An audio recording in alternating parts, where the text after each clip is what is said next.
a year since we last met, and I'll admit it is refreshing, at least for the most part, to be in person. I do see that we have, in fact, all of our board members here, which means that we have a quorum and that we can proceed. So you can cue the presentations.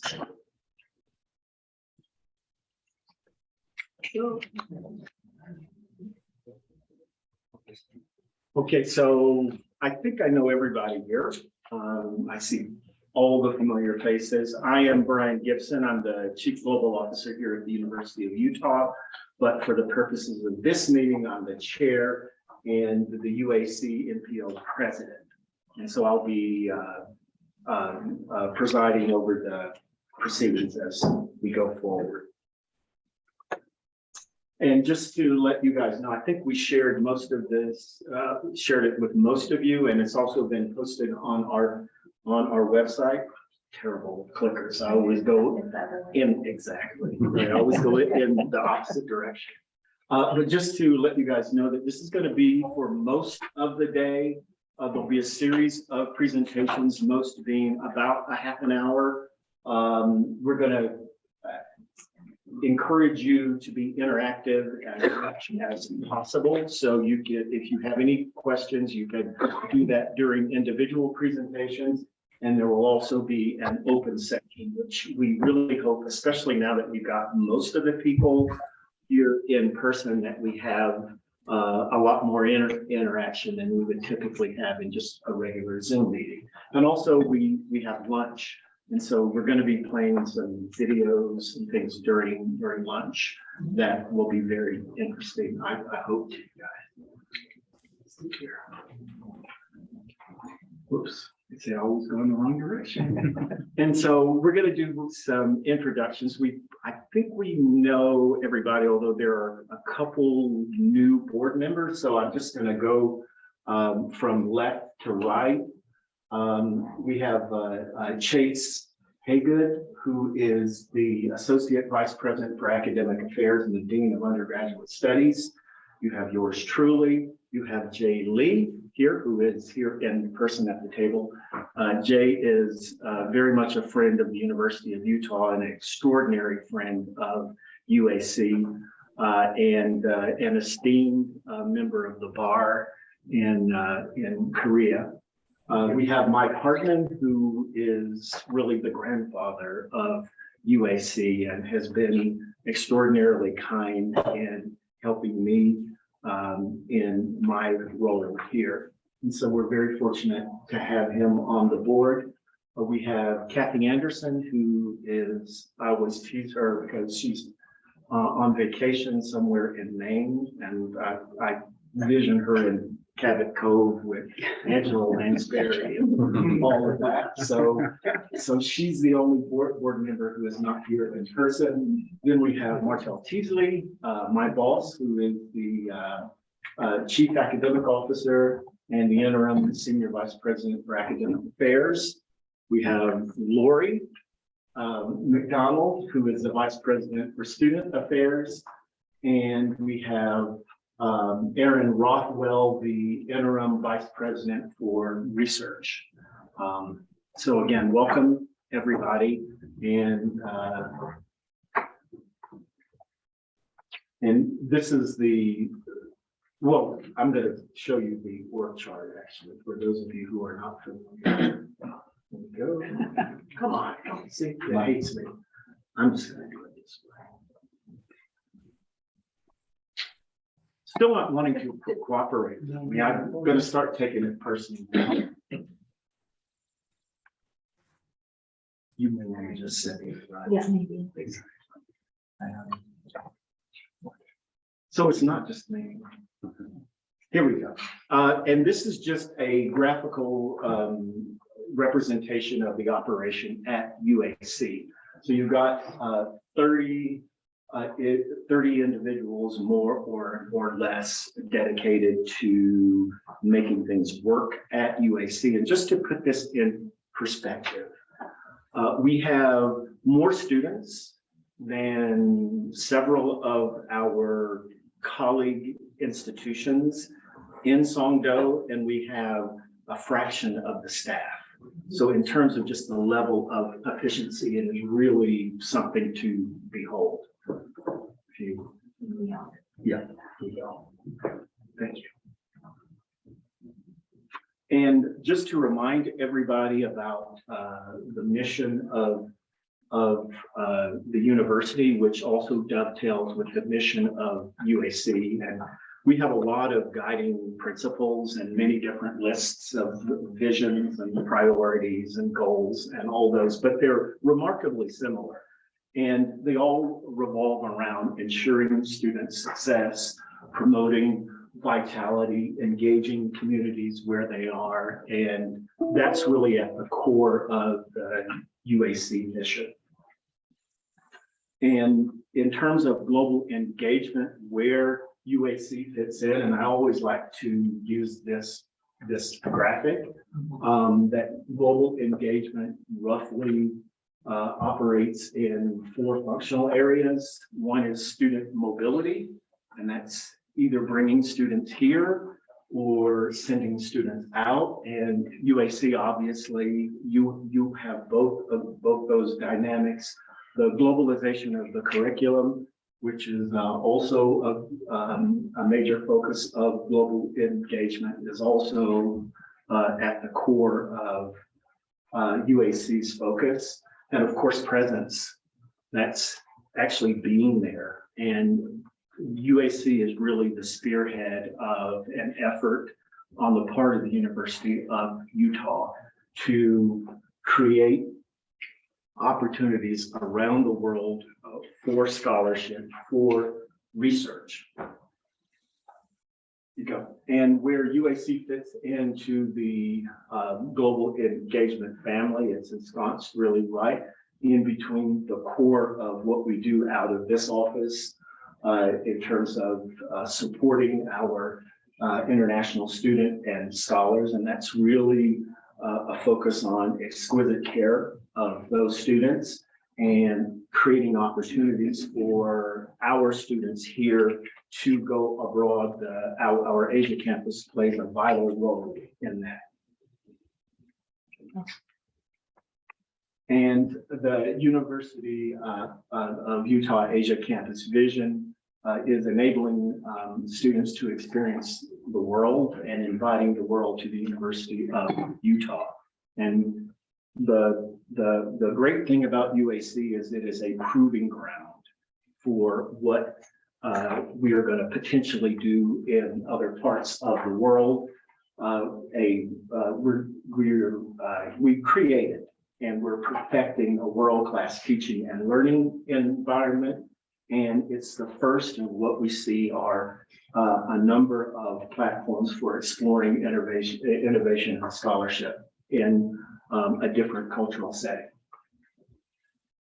And so what you're going to hear today, and again, it's going to come in the form of a number of presentations, and it's all good news, right? So it isn't going to be one of those board meetings where we've got a lot of explaining to do. The largest class in the campus's history, we'll have the highest number of Salt Lake City-based students going there. We have vibrant summer programs happening. We're adding new majors. You're going to hear, especially from our Chief Administrative Officer, Greg Hill, about community engagement and partnerships. And what's really extraordinary, because global campuses, international campuses have a real checkered history. And for the most part, they are money-losing propositions. But what you're going to hear is an amazing story of the financial success of our campus, which really stands out among a number of projects and enterprises around the world that did not go so well. And so again, it is a tribute to the hard work and the dedication of folks involved. And then looking forward,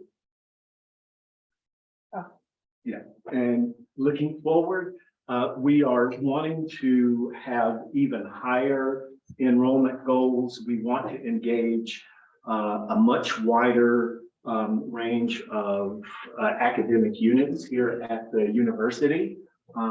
We want more revenue sources. And I think you're going to also talk about that, Greg, in terms of your engagement with the local community there, and increased collaboration and mobility between campuses. Because one of the challenges, and what I hope will come out of this meeting and subsequent meetings, just to figure out ways how we can even further engage, because there are significant areas here on campus where people are still clueless about what we do and what an amazing facility and operation we have in Korea. So we need to figure out ways. Yes, you're working on that, and that is going to be our communications and marketing person, Cherie, who will have a presentation specifically on those strategies. Okay, and I suspect there are probably not going to be any questions until you've actually heard the good stuff. So I am going to hand it off to Dr. Greg Hill, who is the Chief Administrative Officer. All right. Thank you, Brian, and welcome everybody. I'm excited to be here. This is my third board meeting. First one I've been able to be here in person, so I'm really happy to be here. Very happy that Korea has decided to scale back its rather draconian policies around COVID, and so I can be here in person with you all today. In front of you, there's just a few things that we wanted to bring over for you from Korea. The pamphlet there is an example of a summer class that our students did in collaboration with one of our community partners.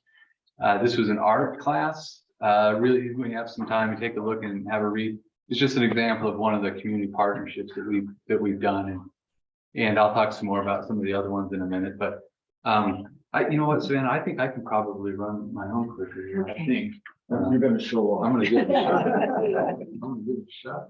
So, yeah, we'll see. Sorry, we're trying to share the screen. Okay, no worries. We'll let Andy showcase his skills here for a second. I'm happy that Jay could join us from Korea. Thank you for being here, Jay. Also, he's like Brian said, a good friend of ours, a mentor, a friend of mine.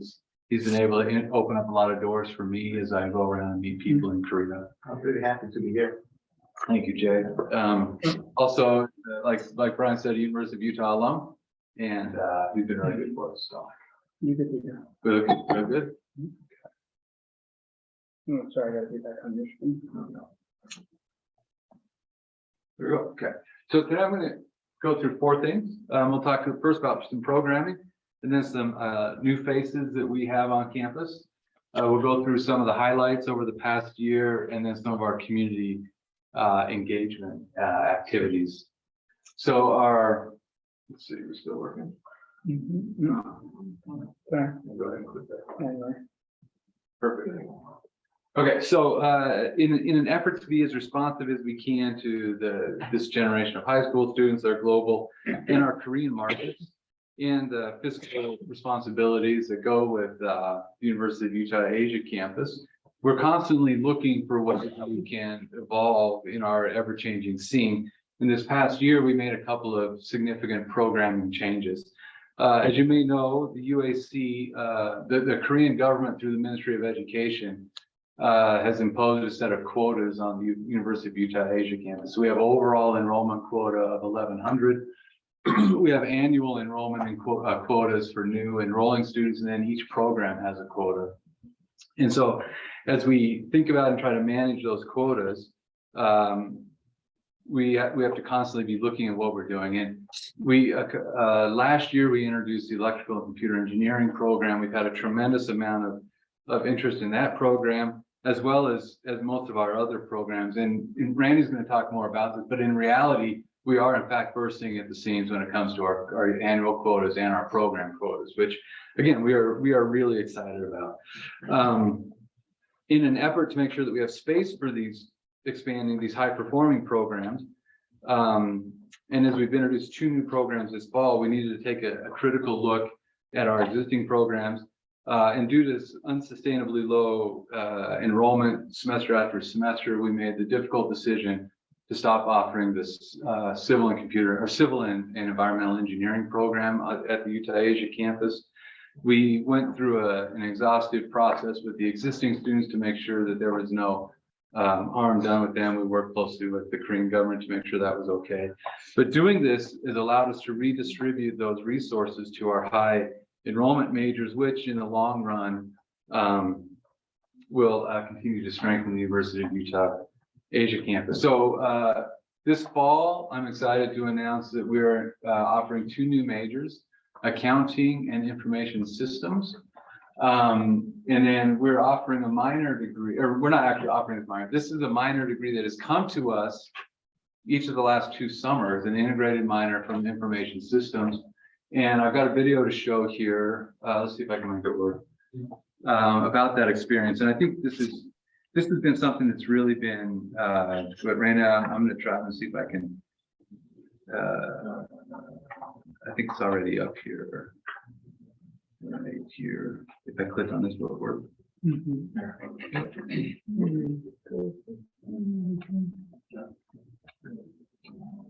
That didn't actually go full screen. We've had the pleasure of hosting for 12 weeks a group of students from information systems. I'm not sure we have the Wi-Fi problems there, but they were able to come over and spend 12 weeks with us. They get the entire degree while they're here, or the entire minor is completed while they're on our campus, and they spend a lot of time wandering around the country and doing really fun cultural things. And it's a really, really great experience. If we're able to get, let me just try refreshing the page, that might work. There you go. See if we can skip through the ad.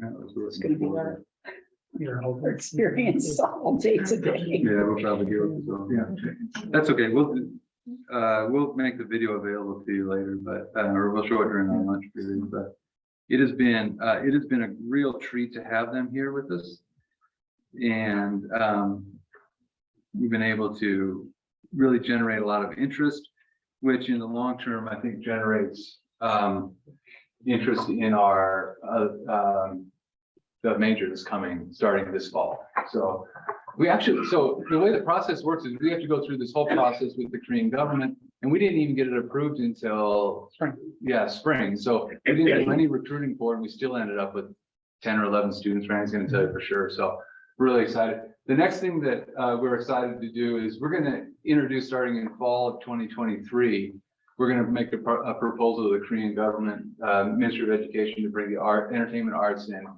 engineering degree to our campus. And so this one we are very excited about.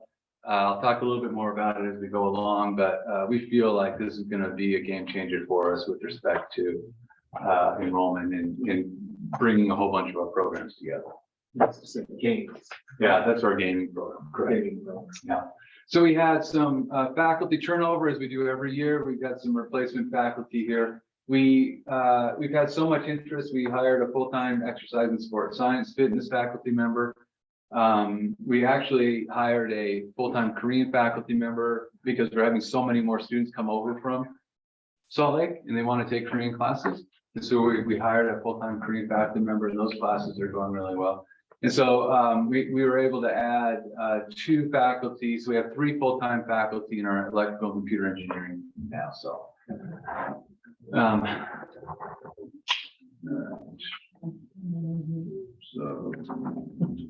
Every time you share the screen with them.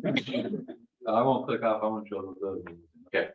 So let me tell you about the new faces we've added here. So we added an associate dean of faculty. His name is Francis Shortkin. Francis comes to us from Miami or from Mount Union University in Ohio.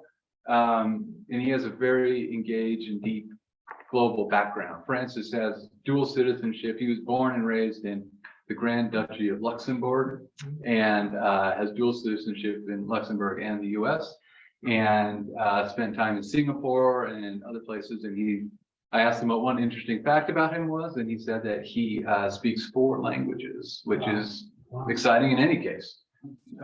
Including Korean. Including Korean, yeah. He spent about 4 years living and working in Korea earlier in the early 2000s. So he's got some good experience. Terrence Turner, we just added to replace another assistant dean of students. Terrence comes to us from Georgia. He has a lot of experience in student engagement, and we're really excited to have Terrence on staff. Terrence, I asked him what one interesting fact about Terrence was, and he said that he turned down the role to be a cop in the Walking Dead movie or TV franchise. So I don't know why, but he decided to do that. The other staff members are the 3 others that we've added this year to help support our ever-growing needs at the university. So last year, if you remember, we spent a lot of time talking about this new enterprise that we were trying to put together called the Academic Industry Collaboration Foundation, which took a lot of work to try to set up, and we didn't. It's a uniquely Korean organization. It sits within the umbrella of the University of Utah Asia campus, but it's its own registered business. And this foundation allows the UAC to work with government agencies and private sector partners on a fee-for-service or a contract basis. So we organized a foundation last October. We hired somebody to run it as the vice president. The Korean structure requires that the university administrator be the president of the organization, so I'm filling that role. And in an effort to hit the ground running, and simultaneously we organized the Center for Medical Innovation Asia, which is based on the campus model here. CMI works hand in hand with CMI Salt Lake. And so visually, it looks like this. So while the foundation sits within the umbrella, it's actually its own registered business. So had we not had this foundation, it wouldn't be possible for us to contract with Korean governments to provide services either through grants or contracts. And so about 2 years ago, they changed a lot. It allowed us to do this, so we can now step forward and look for what this is part of that revenue diversification that we need to do. Because I think, as you know, all of our revenue right now comes from student tuition and fees. So I'm going to talk just about a couple of things that the foundation is doing. This is sort of the approach. Let me talk about CMI Asia first of all. CMI Asia, again, works closely with CMI Salt Lake. And the whole idea is to help promote the creation and development and integration of medical devices or medical innovations into the US market from Korea. These 4 companies, or these 4 networking nodes, are where we're focusing our efforts right now. Let me talk a little bit about the bio industry. The Korean government has designated Songdo as a bio hub for Korea, which means they're investing a bunch of money into Korea or into Songdo, and we have been invited to be part of that conversation. And these are just 3 of the projects that we're working on. I want to focus primarily on this middle project, this Scale Up Challenge. The Scale Up Challenge, Incheon City was selected, like I said, as a bio hub city, and so they've created a startup park, and they've invited us to be engaged with that startup park. And so what we're doing is we're working with entrepreneurs or startup companies to help them take their products they're creating and introduce them into the US market. And we're doing that in collaboration with CMI Salt Lake. So we've hosted it last year. We took 3 startups and helped them get to as far as FDA approval. And this year they moved through, one of those has moved through that approval. We've been invited back again this year by the startup part to do the Scale Up Challenge again. And with the goal of helping these companies get their product into the US market, particularly into the Salt Lake area market, working with some of the startup capital ventures here in Salt Lake City. And these are some of the network projects that we're working on. So it's an active process. It's new. We're trying to work out the kinks. It's more challenging than we thought it would be, as these programs often are.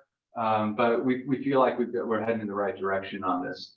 A couple of the other collaborations we're working on, this Incheon Citizen College. So Incheon City has decided they want to engage their community in lifelong learning.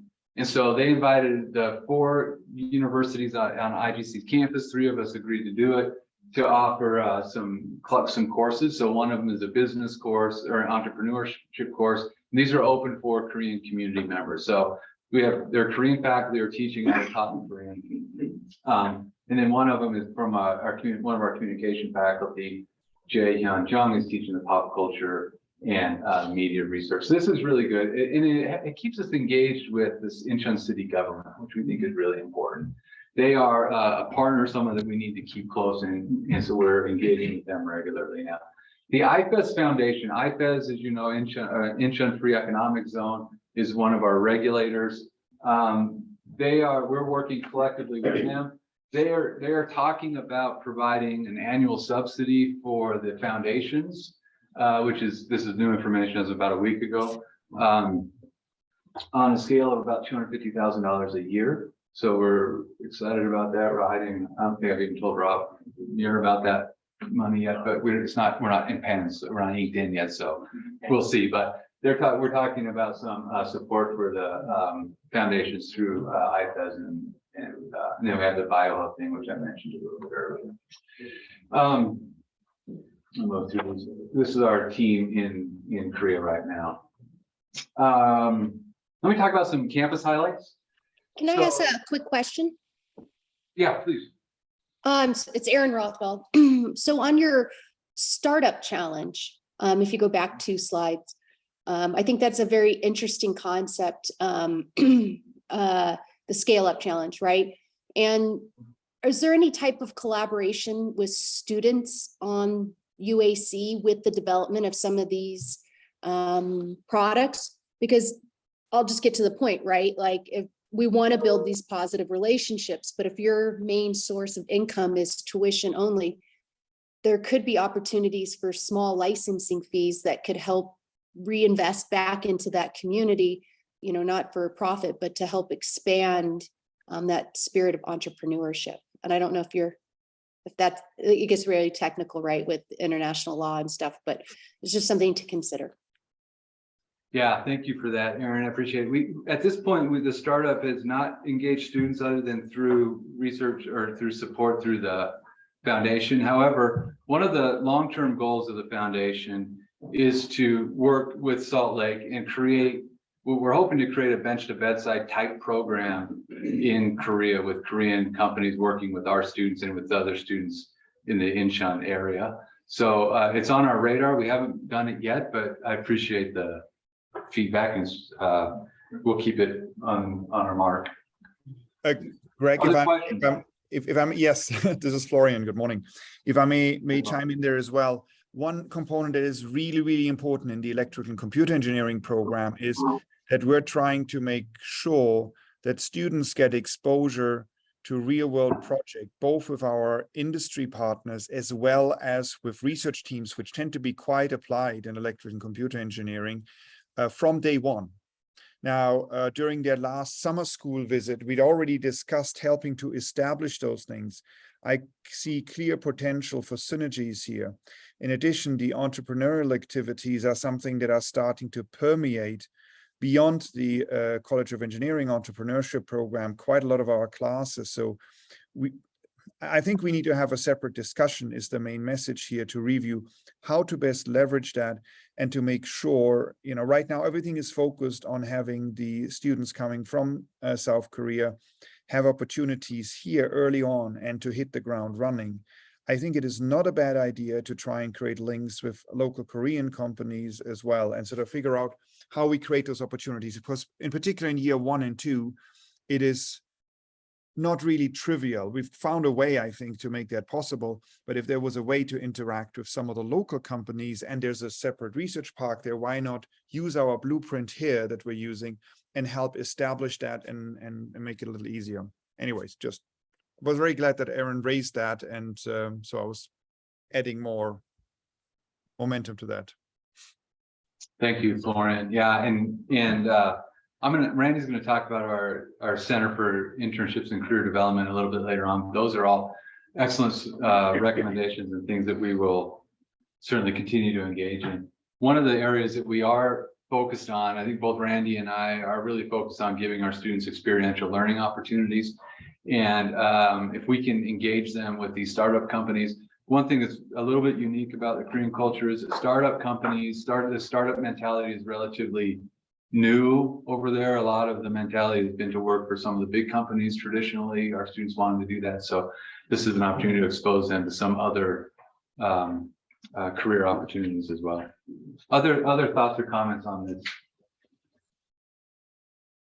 Okay. So in the spring of 2022, we worked with the other 3 institutions on campus to host an undergraduate research symposium.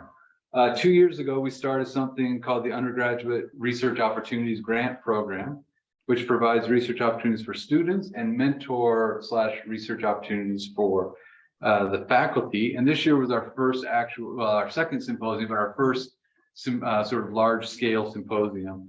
And we thought it was a great success. Our goal, we had 25 total students presenting at this symposium. They created posters. They worked and they had like a 3-minute pitch on their research that they had to present to anybody who came by.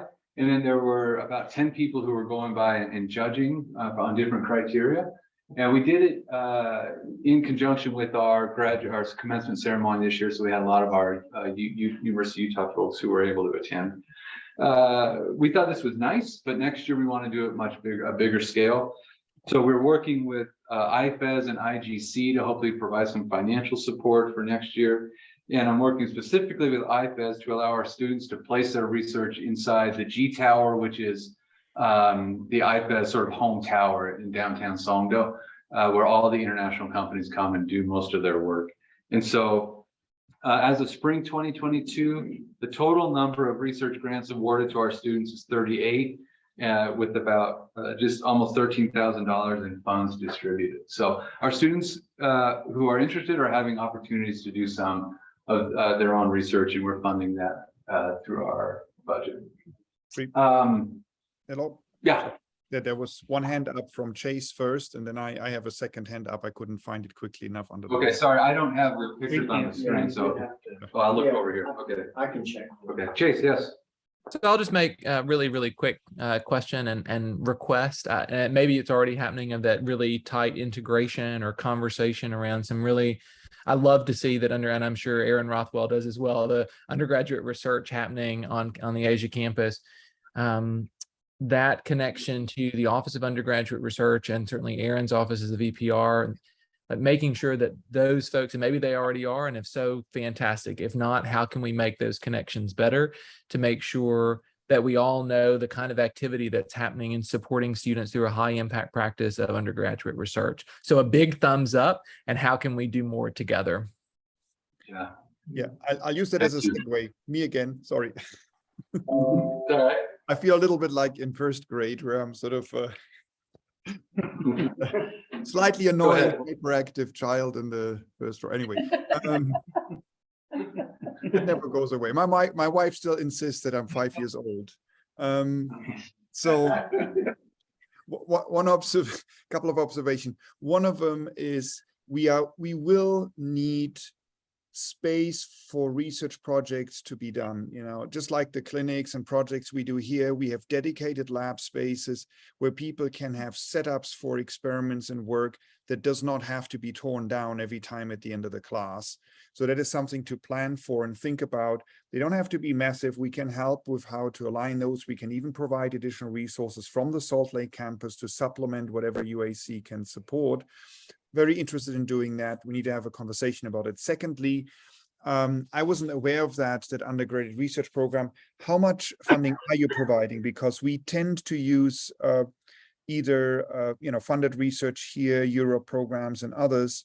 to support undergraduate students with a stipend and funds. So I'm quite interested in what the funding level is that you're providing here and what we may need to do to further enhance that, because it falls into my purview as a department chair to raise funds from donors, from industry and federal agencies to support these efforts. Yeah, thanks, Florian. Let me give you a little bit of background on this program. We have 3 different levels of grants. We have sort of an exploratory grant, which a student might use if they're just starting a research project. I think that's $1,500 per grant. We have a experimental grant that students can apply for, which is $3,500. And then we have a creative works grant, which is really focused primarily on our film media arts students and the others who need sort of a little bit more money. It could go for anyone can apply for it though they want, which is $5,000. We've allocated $50,000 out of our budget annually to support this grant, to this research program. I think, however, Florian and any others who want to come over and help us do this in partnership with industries that are related to your disciplines, I think we'd be more than happy to engage in that conversation. And it's being underused. So Florian, the students we're not busting at the seams too. So if you work with your faculty and say, we've got more projects, we would love that. Our students are just not accessing that money in the way that we anticipated. We also do stipends for faculty as part of that. So there's a stipend process for faculty to take on students, just like we do with Year Up Here. So we're just not getting it. We had a little hiccup with some funding issues. We worked that out. But again, if you have faculty that want to take on students, we would love to up that. Greg and I have talked multiple times about putting more into that.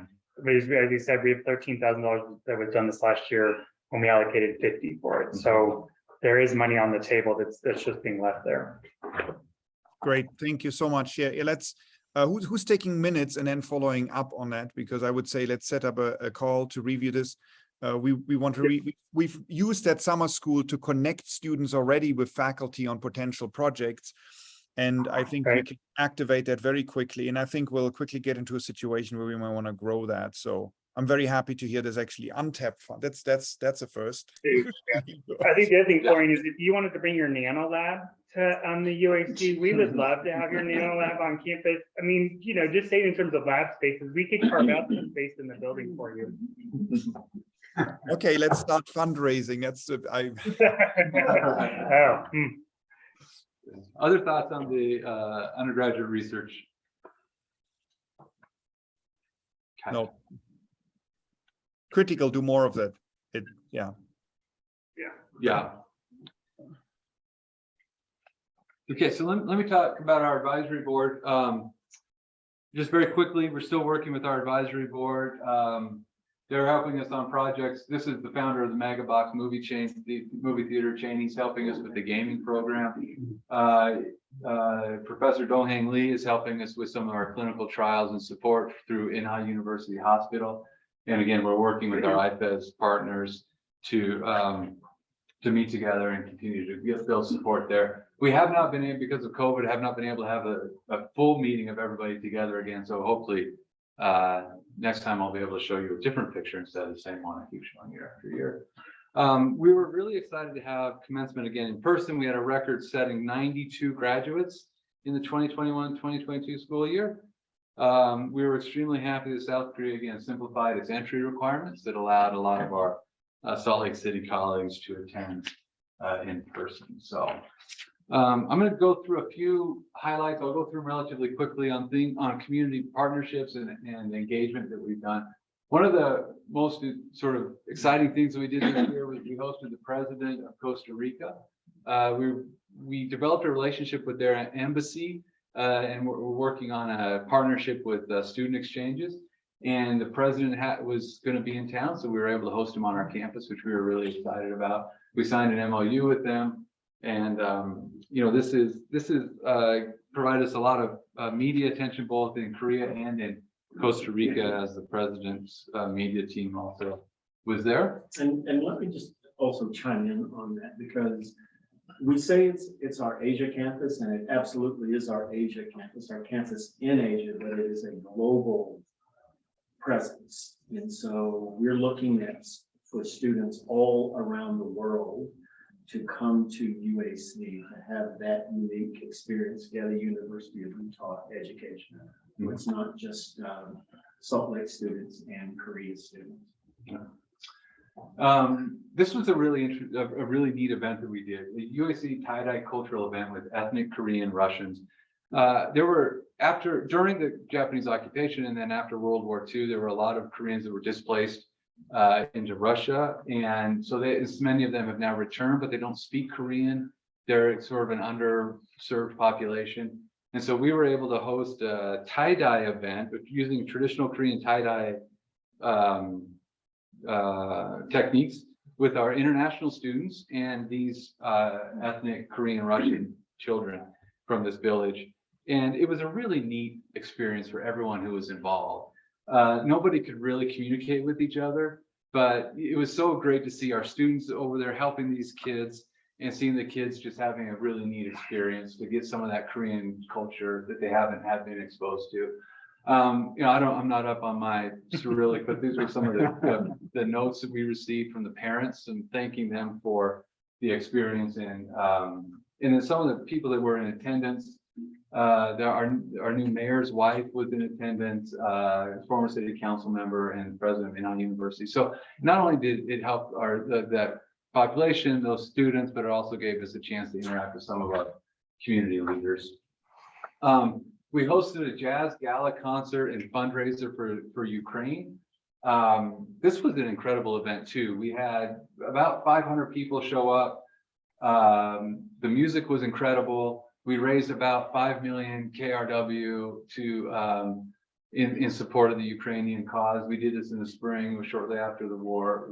And I was able then to meet with the ambassador of Ukraine and present him with this small token. And he and his wife were wonderful partners in this. One of the other events that we did, which was really exciting, especially for me as a baseball fan, is we hosted a UAC night. We have a partnership with one of the Korean Major League Baseball teams in Incheon called the SSG Landers. And so we were able to host UAC baseball night for faculty, staff, and students and community partners. And so we use this as a really large marketing event that says we welcome the University of Utah family. All during the game, there was University of Utah gear. They had up, I'll show you another picture up on the big board. We invited students, like the student staff. We had a group come from our international high schools, and one of our ambassadors, and then some of our community members came. And so this was a really, really fun event. We had about 500 people there, and they were all wearing these University of Utah. On the back of them, I should show a picture on the back, is a big U so as you walked around the stadium, all you saw was big U's all over the stadium. So it was really, really fun. When was that? This was in May, so mid-May, and so the weather was still good and everything. So all during the game, our stuff was up on there, and then our students made a video, and they showed the video on the jumbotron as well. So that was really fun. We'll do another one next spring. We also hosted a tennis tournament for international junior high and high school students, and this was really exciting, really fun. The winners of the tournament were awarded a scholarship if they choose to enroll at the University of Utah Asia campus upon graduation. Wow. And so we had around 100 students engaged in this, which was really nice. And the ambassador to South Korea from Honduras, Virgilio Paredes Cervado, was there and gave some welcome remarks. And Ambassador Paredes is also a good friend of the Utah Asia campus. He's helped introduce me to a lot of his connections throughout the country. UAC film Pocket Production Show. This is a student-led film production company, and they made 3 short films, and we worked with our partnership with Megabox. They were able to screen them on the big screen at the movie theater, which was super exciting. They were really excited to see their stuff up on the big screen. We were really happy to be able to execute on this. I want to thank the Megabox movie theater, and then this is the director of the Bucheon Fantastic Film Festival, which is one of the big film festivals in Korea, was there in attendance, so able to see some of the work of our students as well. We started this program called Utah Asia Campus Friendly Businesses, and we've worked with a bunch of small businesses throughout the community. And they have these little plaques and they give our students and faculty sort of a discount, maybe it's 10%, mostly on restaurants, but we also have a yoga studio and the top golf type place, and they can go and get a discount. The unique thing about this is we're the only of 4 campuses that are doing this, and so our stuff is plastered all over the city. If you're familiar with Utah Asia Campus, right outside the campus is a big long mall called Triple Street, and our stuff is plastered all over Triple Street now. And it's just more ways to get out there and get our partnerships with our community going strong. Finally, let me just talk a little bit about some of our recognition. We've had a little bit of recognition, external recognition this past year. One of our main community partners is called All That Songdo, which is a online community group that's pretty influential throughout Korea, throughout Songdo and Incheon. And they gave us an award for community engagement and helping Songdo truly become an international city. This award is given out annually to a different business. We were the first university to receive that award. The second award over on the right is an award from the Korea Times. The University of Utah Asia Campus was named one of the 40 most trusted brands in Korea. So we're really happy about that. Businesses around the country apply for this award, and then a panel from the Korean Times chooses the 40 brands that they consider to be the most influential. So some of the other winners were companies like LG Telecom, McDonald's Korea, and Hana Bank. So UAC was the only foreign university chosen for this award, so we were really happy about that. I've gone way over time, I know that, but I will stand for any questions. Let me a little bit about the alumni. We are trying to get the Alumni Association moving again. We are going to host in-person alumni dinner again on December 1st. If anyone wants to come, we'd love to have you there. We're really starting to invest and engage in our alumni to try to get them moving again. So having taken probably all my time in Randy's, but it was a great presentation. I'm happy to answer any questions, but we can keep moving if we want to do that. And let me just say a couple of things, particularly about the last part of your presentation. A lot of international campuses fall into the trap of being an enclave enterprise.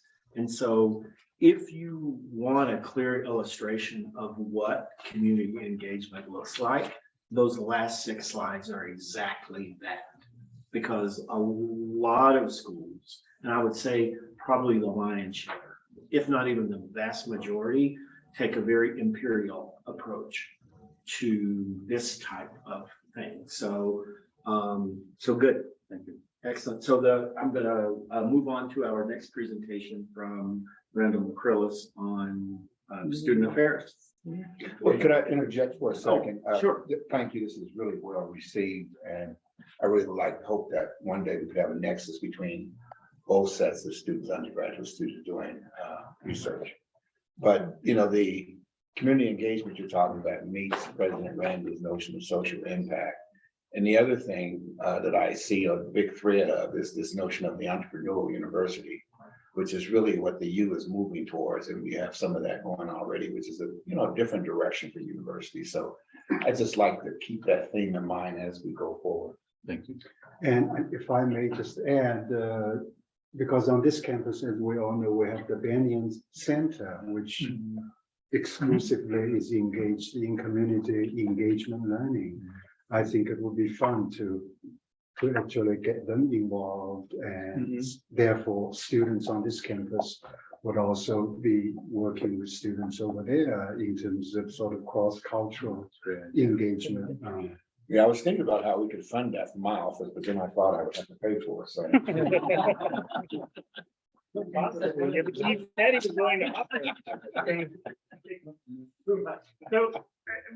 lots of slides in this. What you're going to hear is bigger than most we've ever had. So even in COVID, we're going to continue to talk about our numbers. So the first thing we are maybe going to show you is our new video. Let's see if it will play.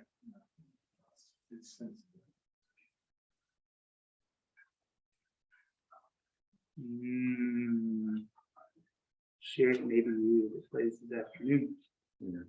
Well, if it's not playing for you, I'm not sure it's gonna play for me. Yeah, we'll figure something out. We'll show these at lunch. So it's our new K-pop video, which we were not releasing until this meeting for other folks. But you're going to see our enrollment numbers. So you're going to talk about admissions. As you can see in our spring, even with COVID happening, we're now returning to pre-COVID numbers.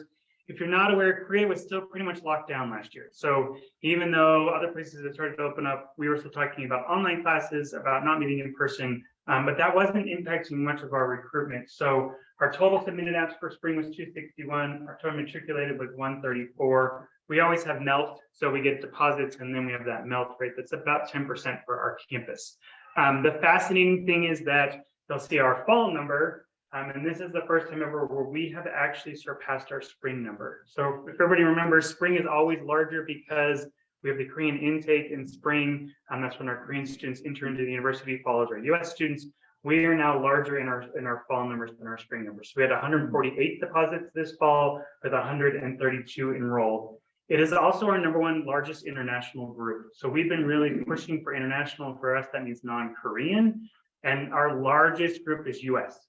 So we are seeing more and more US students coming to that campus who are choosing it as their campus of choice, meaning they're going to do their 3 years with us and then their 1 year here. So we are seeing more and more of that student population and more Utah students. So we have a Kearns connection. We have a student who came from Kearns who just found us accidentally, and she's a YouTuber and loves to the film and media arts student as well. And she has pumped us to Kearns like no one else. So we are getting a lot of Kearns students just because of her. So word of mouth for us. Definition of an influencer. Definition of an influencer. There was one.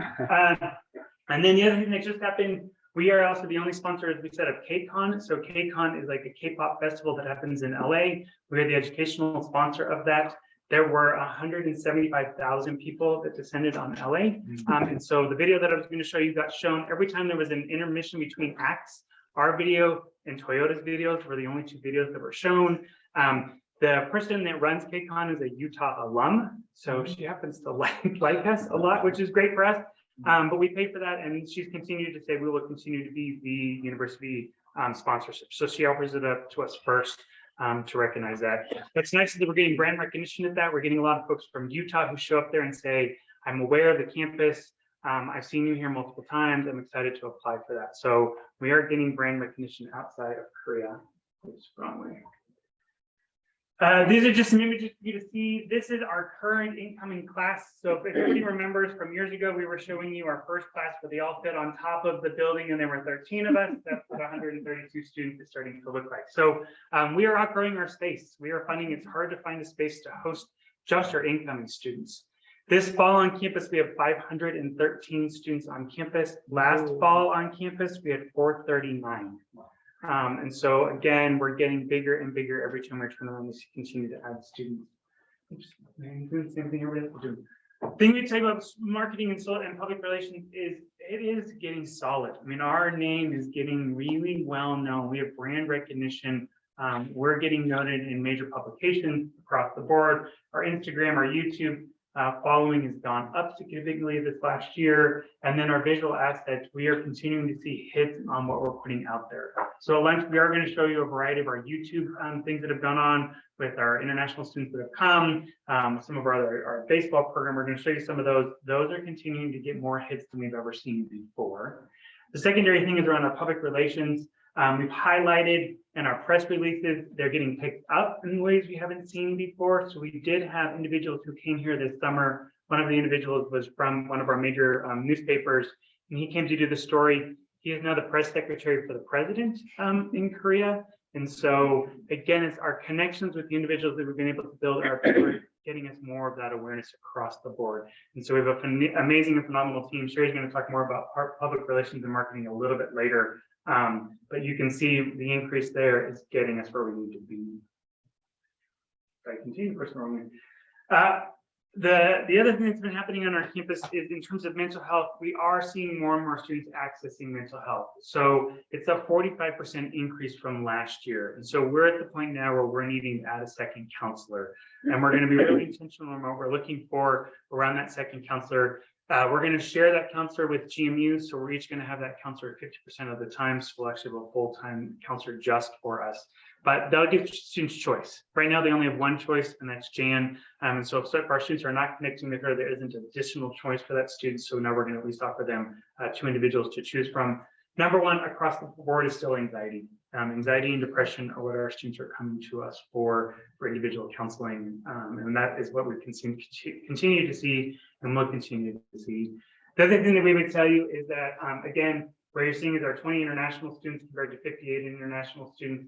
We're not seeing this last year, we're not seeing more Salt Lake students accessing our services. So the year before, I don't know if you all remember, but we had 10 Salt Lake students that accessed our services. So we're decreasing in that, which is a little unusual. We're not sure if that trend will continue. So learning abroad students do have a tendency to access mental health services more when they go abroad for that semester. Just that anxiety, the disruption, the being in a new culture. So we did not see that this year.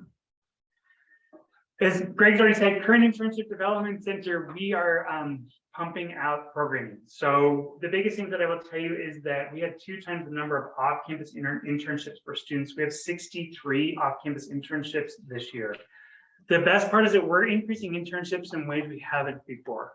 One of those ways is with our communication students, we've been able to get more English-based internships. And then for the first time ever, we now have an MOU for our psychology students. So we have 3 different hospitals that are offering our psychology student internships, and their internships not only in Korean, but in English. So we've never been able to offer our students who don't speak Korean an internship off campus in English, and now we can with psychology. So that we think is going to give our students a whole lot more variety of that experiential learning component that we haven't been able to do before. We did 8 MOUs this year, and then this summer we sent students to Jungwon Daily newspaper, and it was the first time we'd ever done that. And so we had 14 students, and they were actually able to go this time to the site. So a lot of our internships for the last 2 years, as we're all familiar, have all been online, and now our students are actually being able to re-enter into the workforce, which has been amazing for our students to have that ability. Jungwon Daily is one of the largest Korean English-speaking newspapers in Korea. Very influential, great partners with us. Huge partners with us, yeah. The biggest news of the year, though, is that we have surpassed everybody on the campus in our employment rate. So the Korean Ministry of Education and the Korean government requires us to know where our students go. So unlike the US, we actually have to know where every single one of our students ends up, and we have to report that information. And so we are at 340 graduates at this point in time, so that have either started at the UAC, spent their time at the UAC, and of that, 295 are either employed or in grad school. So our team has worked for the last 2 years. COVID was a good help in having students be at home so we could actually reach them. They've spent the last year really calling every single student, updating information, getting their cacao, and then finding out where they're going.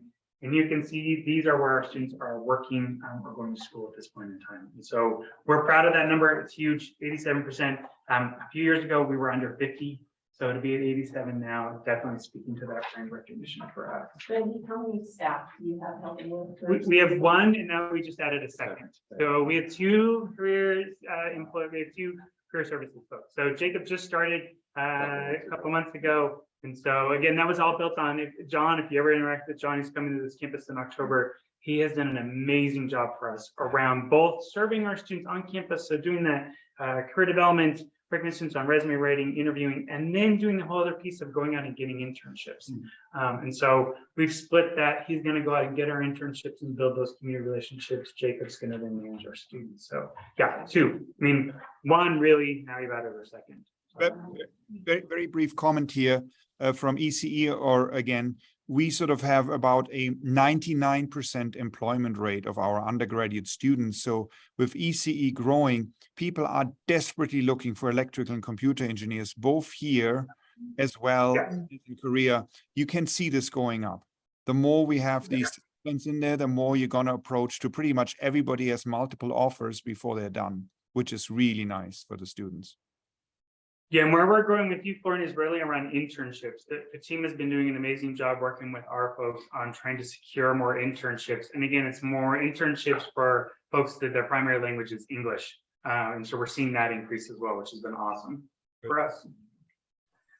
Residence life continues to grow. So we'll talk about a little bit about programming. You can read that. The downside of our res life right now is we are running out of space. And so we don't control housing. So we control the residence aspect in terms of programming. We provide RAs for all of our floors. We provide that sense of community on campus. The foundation controls our buildings. So they determine how many floors we get. We share the building with the 4 other institutions on campus. They've committed to build another res hall. It will not be open until 2025. The faculty dorm will be open in 2024. So at this point in time, we're almost at capacity. I just looked at numbers today. We have about 17 rooms left before we reach capacity. And so in the spring, we may be at capacity, and then it becomes a conversation of what happens next. So that's, but there's a gender factor. There's a gender factor in there where we have empty male floors. So if folks are familiar with Korea, Korea definitely does gendered housing where it's male and female. And if a male goes onto the female side of the building, they get evicted immediately from their residence hall. And if they were at a Korean university, that actually might be expelled from the university. So right now we have a very gendered segregation that happens. The issue is we have empty male floors. And so we've been arguing around maybe doing some co-ed floors or doing something different across the board. We may get there. That's going to be our push because our female floors are packed. We don't have any more female rooms left where we're at right now. Which pretty much tracks the pattern for study abroad and in international study in general. It skews female, again, with the exception of the STEM fields. And also, are you turning away students? We did turn away students that were able to then get back in. You are able to get, so they're real, so that is that's really the only thing potentially that is inhibiting growth. Yeah. The ability to house. Particularly for international students, that's going to become a huge impact because we just don't have, it's hard to get off-campus housing for our Korean students. It's almost impossible for international students to secure off-campus housing. It's just not an easy process. In terms of the policies, the process, the amount of money you need to put down to actually get an apartment in Korea. Our new student programs has changed this year. So we did everything online in the past. For the fall, this fall, it's actually a 3-day in-person. In the past, we used to do 1 day, and what our students said is it was exhausting. They lost most of the information, and there wasn't a real sense of team building or getting to know folks. So we've changed orientation to be more of that. Let's meet each other. Let's interact with one another. Let's give you some services and programs, but really do that orientation piece. And then we've moved registration to an entire day this time. In the past, we used to do it for 2 hours. It was not working. So we do early sessions on how to register, and then we actually reserve an entire day for our students to have the ability to register for classes. Student leadership, as I've already said, we are expanding everything. So this is the first time in 3 years we've really been able to have on-campus programming that happened live. So you can see we added 55 new activities this year. Our activities fair had 100 attendees at it. We do still do all of our community programming, so Flash Fest, the Halloween program, Night Park. We do an escape room that had over 100 attendees at the event. We do have about 24 students that are active on campus. So we're just continuing to increase across the board. We're trying to say this year that we're going to limit our programming to just 5 programs a week so that there's a program a day. I've been told that that's unrealistic. So we're going to try to be between 5 and 10 programs at this point in time per week on campus. Again, we only have 513 students. So that's a lot of programs for our students to attend. One of the things we would tell you about the University of Utah that is different than our partners is student affairs. So we are truly active. We're programming, we're providing opportunities for our students. We're doing those experiential components. So for example, in film and media arts, we're still paying for our students to go to the Busan Film Festival in the fall. So we're providing all of those additional things, not just come to the classroom, but look at this active campus life that's happening for our students. That's what students recognize us for. As we said earlier, our biggest group this spring, we had more of our Salt Lake City students that transitioned or came to us for a semester. So in fall, we had 56. In the spring, we had 59 students.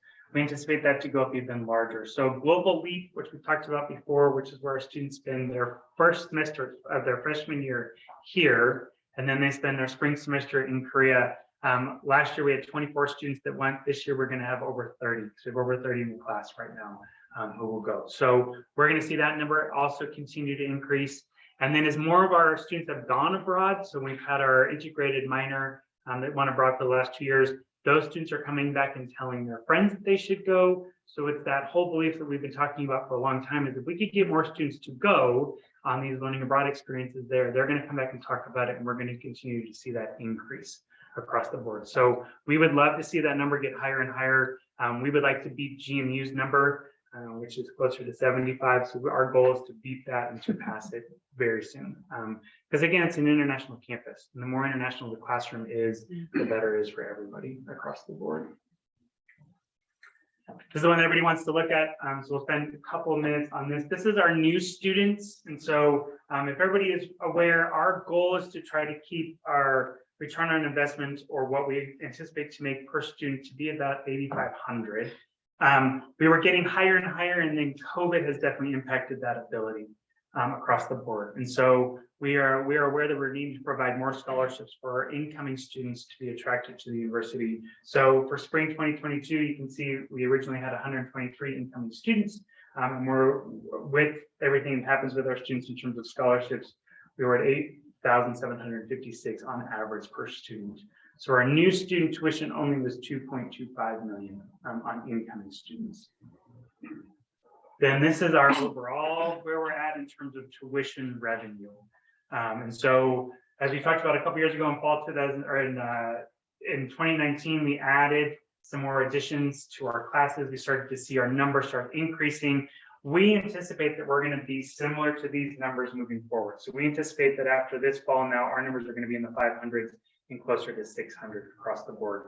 So you can see also our revenue has continued to increase exponentially. So about $800 to $1 million a year is what we're still looking at in terms of increasing the revenue just from tuition dollars.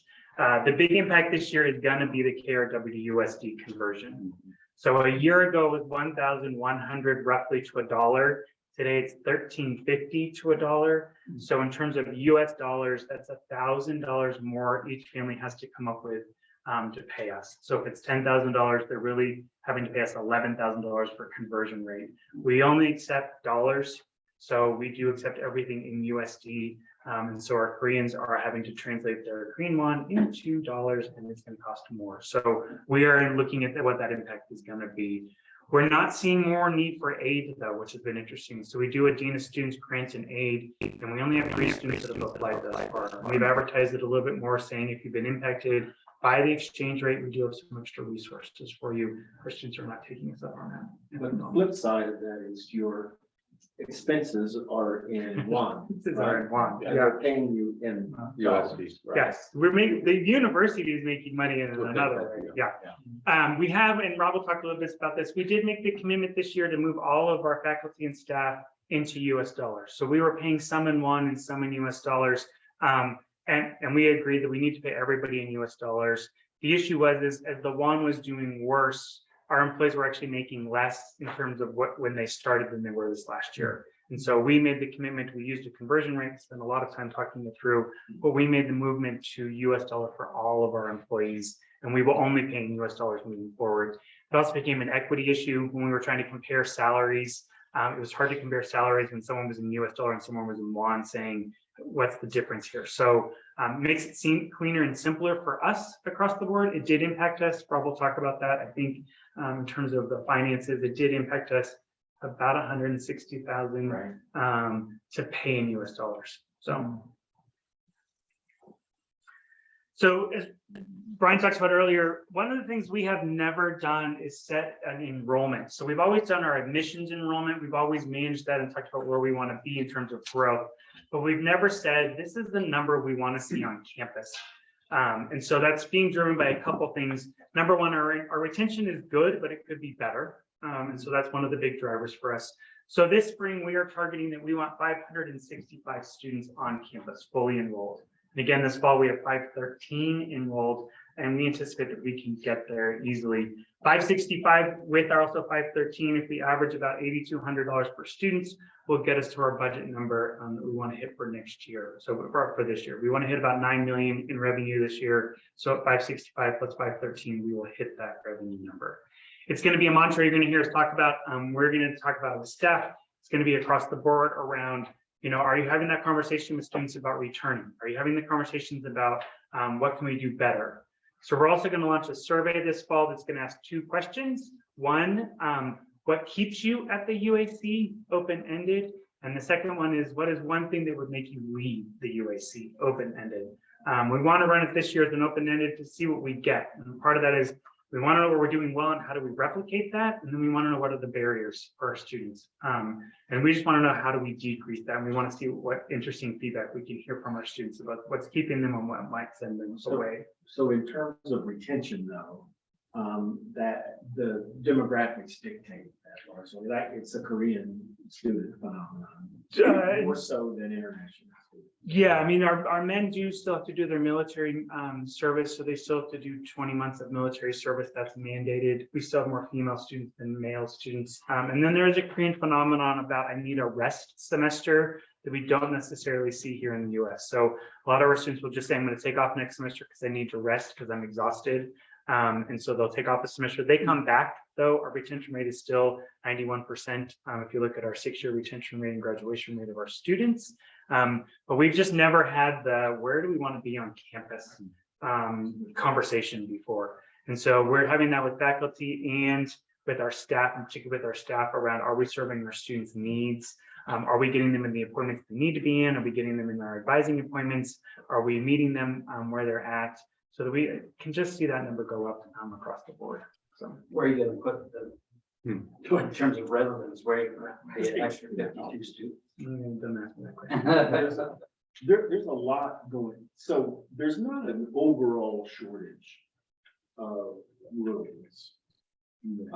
There's multi factors going on, because I'm still trying to figure out how rooms are allocated among the various constituent universities, because from my analysis, just based on our growth and our enrollment numbers, we should be entitled to a larger allocation of those rooms. And so we need to have those conversations too, to resolve. So to answer the question, how we're going to house them, we need to have a much more open conversation with the foundation and figure out a transparent formula as to how rooms are assigned, because you've explained it. So rooms right now are assigned on your fall enrollment number. It's the percentage compared to all of us. So they look at each one of the 4 institutions, what their fall enrollment number is, and then that percentage then becomes the amount of rooms you get for the next year. The issue is that we use the US definition of what our fall enrollment is. So that means butts and seats. So we say we have this many students, these are how many in our classes, and so that's the number we give. Some of our colleagues use students that are on leave of absence or who are on the rolls. And so they may have, let's say, 50 students that aren't there that semester, but were last semester. So they haven't fallen off of their enrollment number yet. So they count that. And we've never done that because number one, I want to plug my number. I want to know what my number is. And the upshot is you've got other schools that have empty rooms. So at this point in time, we know that some of our sister institutions have full floors that are completely empty because of that. And so when we say there's a housing crunch number, they tell us we don't have a housing crunch number. And so it's a philosophical conversation we've had around, should we play with our number? And I think the 3 of us are in agreement. No, like I'm not interested in creating a different number. We want to go up with the enrollment number because that makes it clear for everybody. But we need to be much more assertive in terms of transparency. And you say butts and seats, I said bodies in bed. Yeah, bodies in bed. And that's the other one we want to talk about is it bodies in beds in the res hall should be driving that, or is it the number enrolled? Because if you look at our number of bodies in beds, we're at 98% right now. And some of our sister institutions are at 73% of filled beds that they were allocated. So we need to have some different conversations around that. The other thing on the last one around this is our quotas. So as Greg said, we are reaching, so our quota every year from the Korean government is 282 incoming students. And we oftentimes get asked, is that just Korean? No, that's pure student number 282. And so each of our programs is also given a number. For example, film has been given 60 that we're allowed to recruit into their program a year. We recruited 35 just for the fall. And so we are blowing past 60, and communication is the same way, where we have 31 students for the spring. We know we had more than that. We had 31 for the fall. So each one of our programs, we're given a quota, and we're going to hedge past that quota. And then we're going to blow past the 282 very soon. ECE is another example that they're at 25 this fall, businesses at 11, urban ecology is at 7. So we are continuing to meet our quota and go past our quota. The Korean government has not fined us or done anything yet as we surpass some of our quotas, but there is potential in the future that may impact us. Yeah. So our goal right now is to add games in the fall. We're going to use our quota that we had given to civil environmental engineering. So we're going to recruit 18. And then we think we need to go for a full redo of all of our quotas. Because each one of our programs is getting more and more successful. We're getting more known. We expect all of our numbers to go up. So the plan for next spring is to do a full quota increase after we open our next program. So on that note, this is Chase Haygood. Can I chime in just for a quick second? I see that Stacey Harwood has noted about reach out for quotas as well. I'd ask for this, and I think I heard Brian Gibson's voice earlier regarding where those future kind of conversations can take us and what strategy can look like. Part of mine, I think, part of the point that I'd like to make is around the retention and persistence agendas, both for the Asia campus and the Salt Lake campus, and the way in which we can strategize together for greater completion and graduation rates. I wonder, and I'll use this story really quick. Part of it, about 3 weeks into a year ago, last fall semester here on the Salt Lake campus, there were a similar kind of like, how do we ask students, looking for the student voice when it comes to issues of retention, and how we ask those questions, I think can be critically important, right? So what has helped you stay, and the versus, what has compelled you to leave? I think how we ask those questions of students to try to create a more cohesive and comprehensive set of retention strategies and certainly tactics to help students stay, to make them want to stay so that they can complete. I'm hopeful that we can have greater conversations between the campuses to ensure that we do that in a way that truly is student-centered. So as those conversations move forward, I'd certainly like members of undergraduate studies to be part of those conversations to help data drive us, but also understand that students should be really kind of at the forefront of some of those conversations as well. Thanks. Chase, we can say, so we've done a longitudinal study for 7 years now that looks at the student experience that's based on a whole bunch of compilations of surveys. And when we crunch it every time, one of the biggest standouts is faculty involvement, that my interaction with my faculty has either made me want to stay or has made me want to leave. Like, that is clear in our data. And so we want to ask it in a different way this time, just to get there open-ended. This is one that's a horse choice. You got to select one of those things, but it's been amazing around the safe space on campus is one of our open-ended, and faculty offices, individual faculty offices comes up as our #1 safest space on our campus that our students talk about, that they feel like it's home. They feel like they connect with the faculty member. My interactions with the faculty member is what's kept me here, my ability to go in. So that's why Greg and I are a big believer in hiring faculty where this is their primary job, that they are on the campus. They're not coming in from Seoul for a 3-hour class and leaving, but they're working their faculty office hours. They're housed on campus. So they're part of that ethos environment. And when we've continued to do that, I think that's been one of our biggest retention drivers. We would like to know what else is a retention driver, though, and what else might have our students leave. But we would say over the 7 years of looking at that data, and we can share that with you, that's been one of the biggest standouts that we've seen.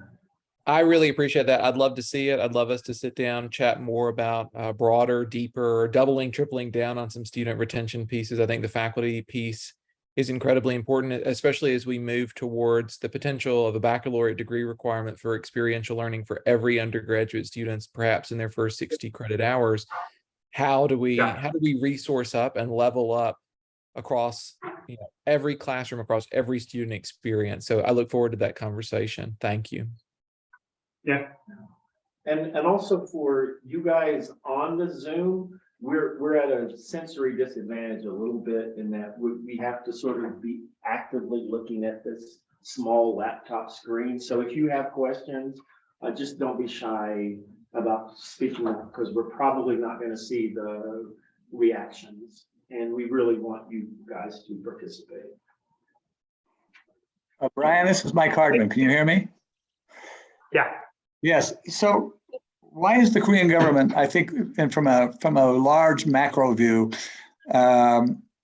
quotas have always been a problem in terms of transparency and understanding exactly where the Korean government is in terms of where each university should be.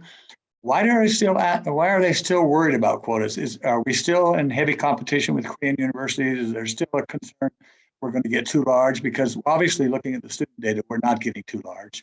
We have lots of room. It seems to me that the conversation about quotas. You cut out. lost your mic. I think we can address your first question though, Mike. I think one of the things that the Korean government in particular, and there's actually a city council member on the Incheon City Council who's worried about this competition with the Korean universities. As you may know, this year was the first year there were fewer eligible high school students for college than there was last year amongst the Korean students. And so they are worried about year after year, fewer number of eligible high school students applying for universities. But what I've been telling people as I've been meeting with them is that the students that are applying for Korean universities isn't necessarily our main market. We are marketing and thinking about the students who are going to go international anyway. And we're trying to attract that group to stay in Korea. And so, and that has been a very, that has resonated well with the Korean government, especially as I've been talking about them, with why we need the Utah Asia campus over there. Now, there's been a unique phenomenon that's happening. We are seeing major increases in every program at the UAC. Our sister institutions are not seeing that. George Mason, SUNY are not seeing the enrollments we are. For all intents and purposes, against giving up. I mean, that may not be fair to say, but they've been, in single digits this semester. Wow. And so, there is something happening with the Utah Asia campus that is catching the eye of the Korean students, and we're really proud of our recruiting. Any hunch to what that is? I think, for one, it's our investment in marketing and outreach. That's one. I think we're offering a set of programs that are attractive, although we don't have, the business programs we expect that Mason would really be leading the way. I would be honest. So the biggest issue is we hire, like I said, full-time faculty members. So if you look at our other programs down there, they're having folks that are coming in from Seoul, spending 3 hours on campus and going. And so their students are like, why am I paying 3 times the rate of so Korean education is $3,500 for the year. For the semester, we're $10,000. So our Korean students are saying, why am I paying that if my faculty aren't around? Whereas we're offering this comprehensive, well-rounded experience that my faculty are there, they're invested in my education. And then I've got all these programs that are happening outside of the classroom. So it's like for our students, they keep saying it's an awesome experience where I'm getting the wraparound services that I wouldn't get if I were going to the other sister institution. And let me just chime in on that, and I'm conflicted a little bit. Having come from George Mason. I am 100% on board, but Hey, Randy, this is Chris Ireland. I just had a comment. It speaks to why I think the UAC is doing so well versus your colleagues on that campus. And it goes back to what Greg presented earlier about being one of the top 40 organizations in the country with regard to trust. It's a trusted brand. And as we all learned over our experiences with Korea, trust is everything. And once you violate that trust with the Koreans, it's extremely difficult to get it back. And so I think that's a major part of what we're seeing now. And I think we're seeing, tremendous fruits of success as a result of what you guys have accomplished on that campus. Just my thoughts. Yeah. I think we've also stayed true to what we intended to do when we went over there. We haven't deviated from what our intention was when we first started. Right, and so it sort of goes to a couple things here, and I'll echo what Chris just said, is that people recognize authenticity. And the SUNY and George Mason, God bless them, and Ghent, I won't even consider, because they're really not student focused anymore. They're much more interested in research. Is just a sincere engagement with the community. And yes, we've got slick advertisements. We've got some of the best communications people in the, I don't think it, I mean, I think they're important. No offense, Sheree, right? Marketing and communications people matter. Can't market if you don't have anything actually real. Exactly, but it's the authenticity is that what people are cued into. And I think it goes to your point too, which is also part of the broader point. We don't hire a lot of adjuncts, right? You've got people there who are plugged in, who are committed, and that takes time and investment. And so I think the other schools have not put the work in, right? So people know it's not a secret sauce. The formula is there for everybody to see, but you've got to put the work in. And University of Utah over the past 9 years has really put the work in, and it's bearing fruit. And there are going to be some hard conversations. I'm going there next month because all of the home representative folks are having a meeting there, and we know what their numbers are, what their enrollment numbers are. So, you know, Mike asked about why is there this fixation on quotas. I think it's partially a function of just Korean bureaucracy, right? This is the system we've designed, and it needs to fit, you know, right in this box. And if you're outside of the box and there's a problem, but we have to start acknowledging where's the growth coming from and how are we going to accommodate. We've never really had those open conversations. There's this system where you just basically state what your enrollment is, and they're going to assign rooms to you on that basis. We've got to completely tear the scab off and just have an open and honest conversation, because it's a very interesting discussion. And also I agree with all the comments, and then the reason why we are having such a successful growth. And all those comments are valuable, and all those comments are correct. And in addition to those comments, I like to add two more factors. And one is the general environment in Korea. Right. And the Korean parents, they want to send their kids to the US for education, for college education. But if they found out that University of Utah is available in Korea, and while they can see their kids during the weekends, that's a big factor. And so, but in the past, when I talked to the people around me, and they didn't know about the Songdo campus at all. And then now the recognition among Korean society is increasing. But I think when we started the school, Songdo campus 12 years ago, we started, about 10 years ago, we only started with 12 students. And then that time I thought, well, so we have a long way to go. But now we have 500 students that we are looking at. So this is a big growth over the last 10 years, less than 10 years now. But I think it's gonna go more. I think it'll be amazing. I think we'll see in the near future, then we will limit the number of the students we can accept. Right. And they'll come because the recognition of the Songdo campus among Korean society is getting higher. But still, there are a lot of people, they don't know of the existence of the Songdo campus at all. I think that's the general overall. Is one of the reasons. And the second reason is I'm surprised to see many students coming from the US to the Songdo campus. I think it's partially of that reason is the K culture. A lot of students, a lot of young kids, they want to come to Korea to learn, to enjoy. So I think that's another reason. Yeah, we did not back down during COVID. I mean, I came when COVID was just starting, and we've been going full board ever since the day we showed up, and you know, this investment that we've made in career and internship development has been a big deal.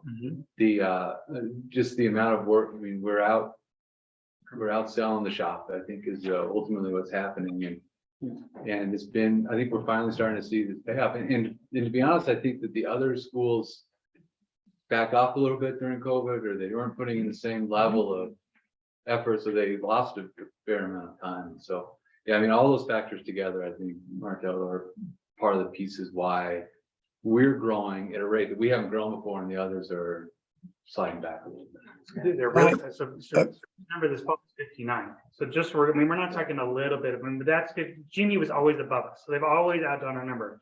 We're double their number, more than double this fall. So you know, in terms of what we've been able to do, the recruiting team needs this success. So if you want to say things to anybody about recruiting, the recruiters 100% believe in it. They're out there making all those relationships. I think both of us would say neither one of us takes that credit for the new number in that growth. It is 100% our recruiters. We're hiring a position here in the US to just recruit for the US because we know that's our biggest market for international. So trying to get that awareness out there is going to be one of our big plans for the US market in addition. But it could be. You know, this is Mike Hartman again. I would like to, I would like to echo what Chris said, and in terms of what everybody's saying about the UAC. I guess there's a caveat for me in terms of the original intent of the IGC was for all universities to succeed.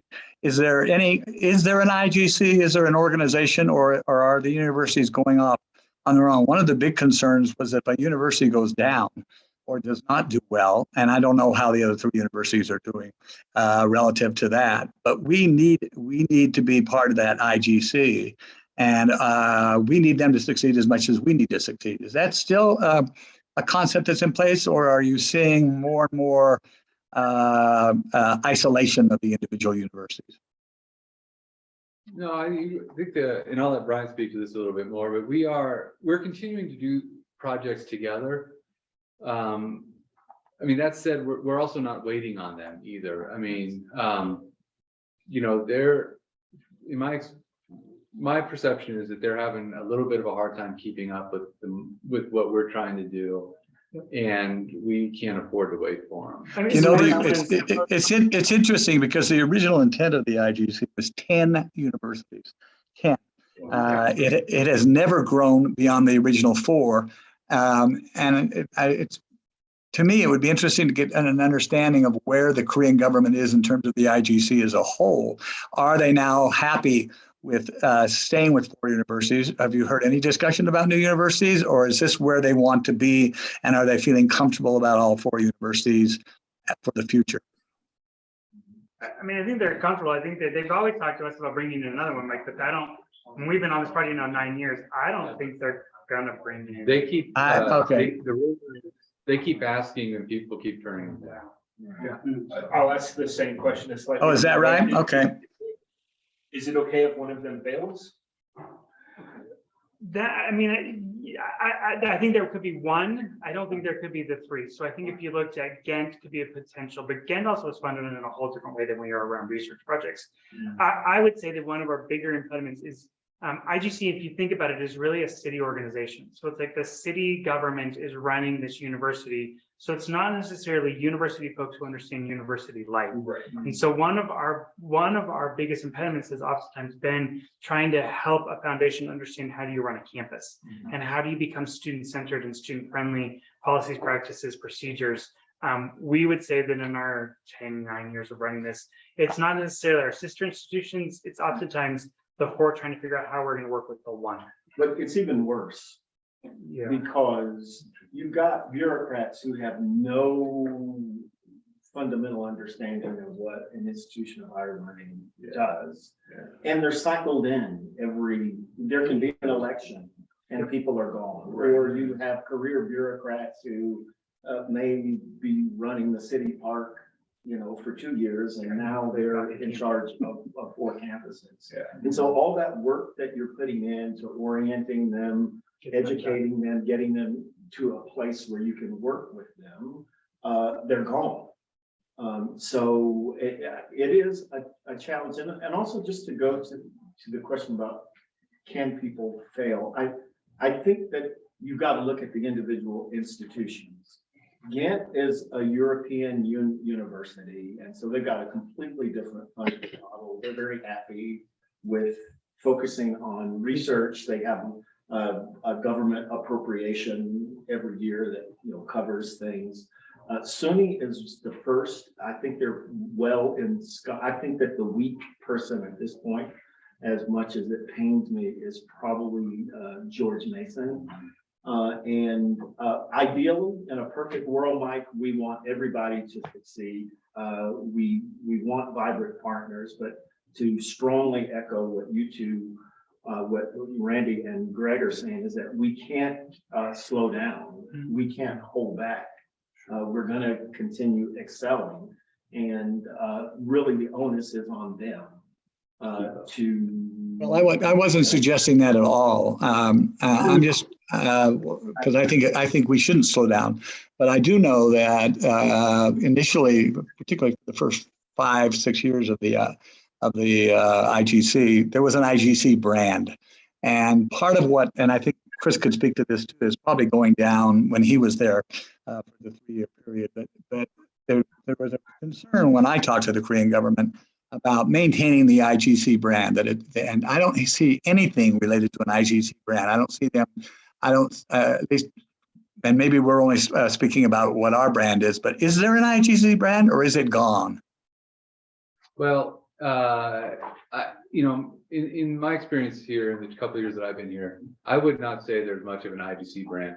I will say that the 4 university leaders, we all work really closely together. We're good friends. We meet together once a month, and then we meet just 4 of us without IGC once a month. So we're still, we work together closely, but IGC, and it could be a function of COVID, or it could be leadership change. I don't know what it is, but I've never felt like there was an IGC brand. Yeah. Yeah. I mean, what it used to be, Mike, I would say, having been with that, it's like there's not a sense that we need to be branded underneath one anymore. And an IGC, they were doing more of those, like the music fest, the whatchamacallit festivals, the entertainment, the games, all that sports festival, all that's dissipated. Yeah. And I don't know if there's a sense to bring it back. I also don't know if there's funding for it to bring it back from IGC. I mean, we come to the table and we bring money to the table when we want to do events with the 4 institutions, and we're not seeing that reciprocated, and we're also not seeing where the IGC used to have significantly more money to put towards the branding. That's just not happening. Oh, I couldn't be more pleased in the direction we're going, and I want to emphasize. I think definitely we don't wait around, but at the same time, I think we should be keeping our eyes open for if there is any attempt at or any concern about whether IGC continues, whether the universities go individually, because there was such an emphasis on IGC early on, and that all 4 universities needed to succeed. And concerns of one university went down, or even one program went down within a university, that it could be disastrous for other universities, for the other participating universities. I don't see that anymore. I won't ask any more questions about it, but it's an interesting shift for me, because the shift was very much that we all needed to succeed, but there was never any transparency on the other universities. Let me also emphasize that we got better transparency from George Mason, but but SUNY never provided transparency in terms of their enrollment or as a part of the team. Mike, their new president is the University of Utah alum, so he's a little bit more transparent than the other ones. Excellent. Okay. So will you get mine out? So before we break for lunch, we'll do Robert. Oh, thanks for pardon me right before lunch. Everybody's smelling lunch. What stands between us and lunch? Yeah, Exactly. you were very money in terms of. Yes. I don't know, it might be better than after lunch when everybody's asleep. Yeah.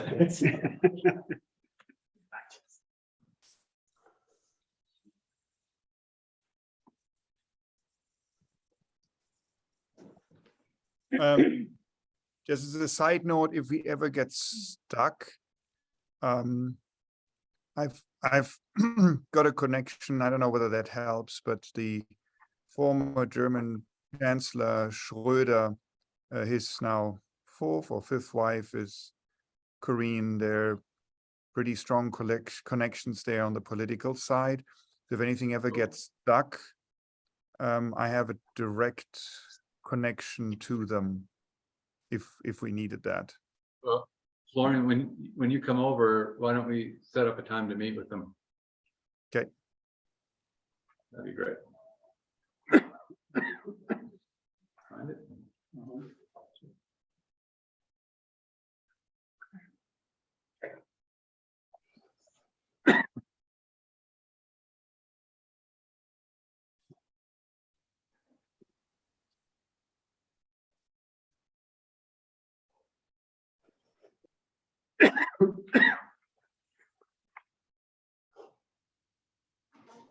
Okay, perfect. Hey, just, so this is a financial presentation. Feel free to interrupt me at any point. Some highlights. So 6 straight years, we've been in existence for 8. The last 6 were net income positive. Our results are in line with our budget, bottom line. As we've talked about, the last 3 years, we have received a government subsidy. We did not receive one in FY19. This is a really important one, I think. Our cash balances continue to grow. At the end of this year, we have $4 million of cash, which sets us up for the ability to do whatever, not whatever, but to expand what we do. It also sets us up because this coming year we lose our subsidies. So one of the things we've strived to do over the past few years is we've planned for this day that we would lose that subsidy. And just, I mean, here's another ratio, a financial ratio. Our current assets are 2.7 times what our current liabilities are. So if you know, if the bottom were to fall out, we have lots of assets to help us during this time. By the way, just curious, what is the amount of the subsidy? Is this a fixed amount of subsidy? Yeah, we'll show that. So you can see it's around $1 million. The difference is because of translation gain. It's a Korean won subsidy. So that's going to change. So this is our results versus budget. Up slightly down in our tuition, what we expected, but very much in the ballpark.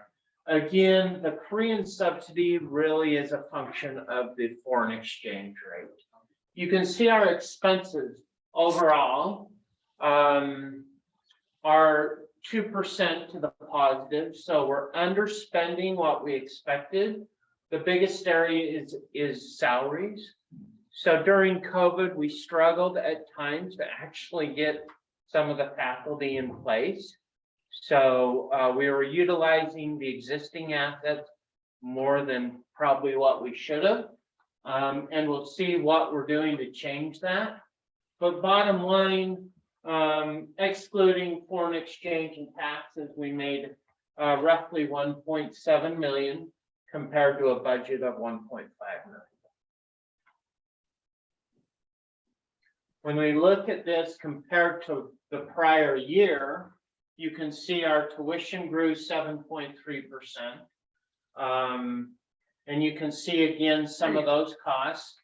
Although we didn't meet where we were going with our budget on the salary, we have continued to increase salaries, increase headcount.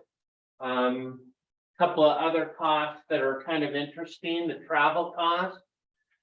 That's a function of COVID, right? In the prior year, very little travel.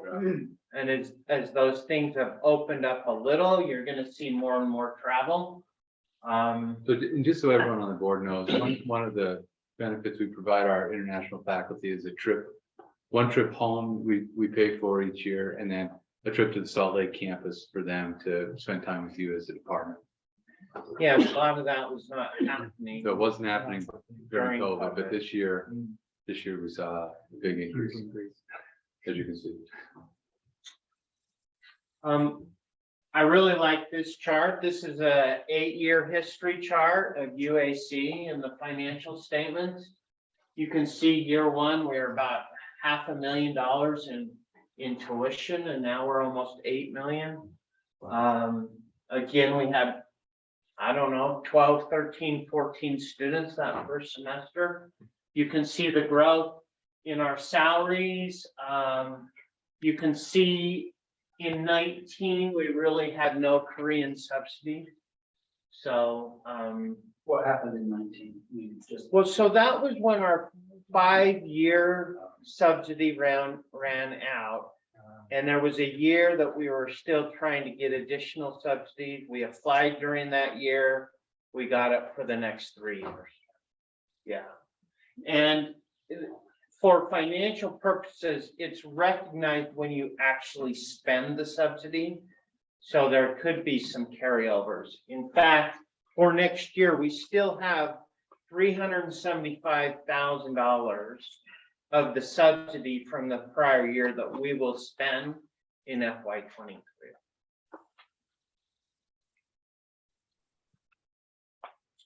So here's some of the challenges going forward. As I've mentioned, we will not receive the subsidy. And in September, we begin paying some utilities and maintenance for the buildings on campus, which have been pretty much rent-free, utility-free until this point.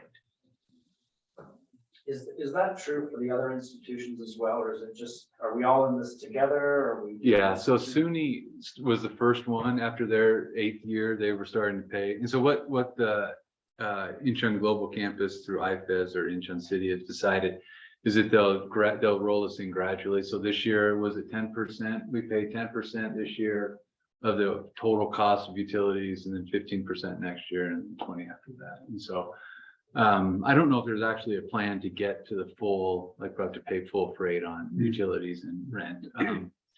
And so right at this point, that's where we're at. SUNY, actually, we have to thank SUNY for this. They negotiated the better. They were just going to come in at 50%, and SUNY negotiated the graduated percentage, which they started paying last year, I think. And so yeah, Mason started this year.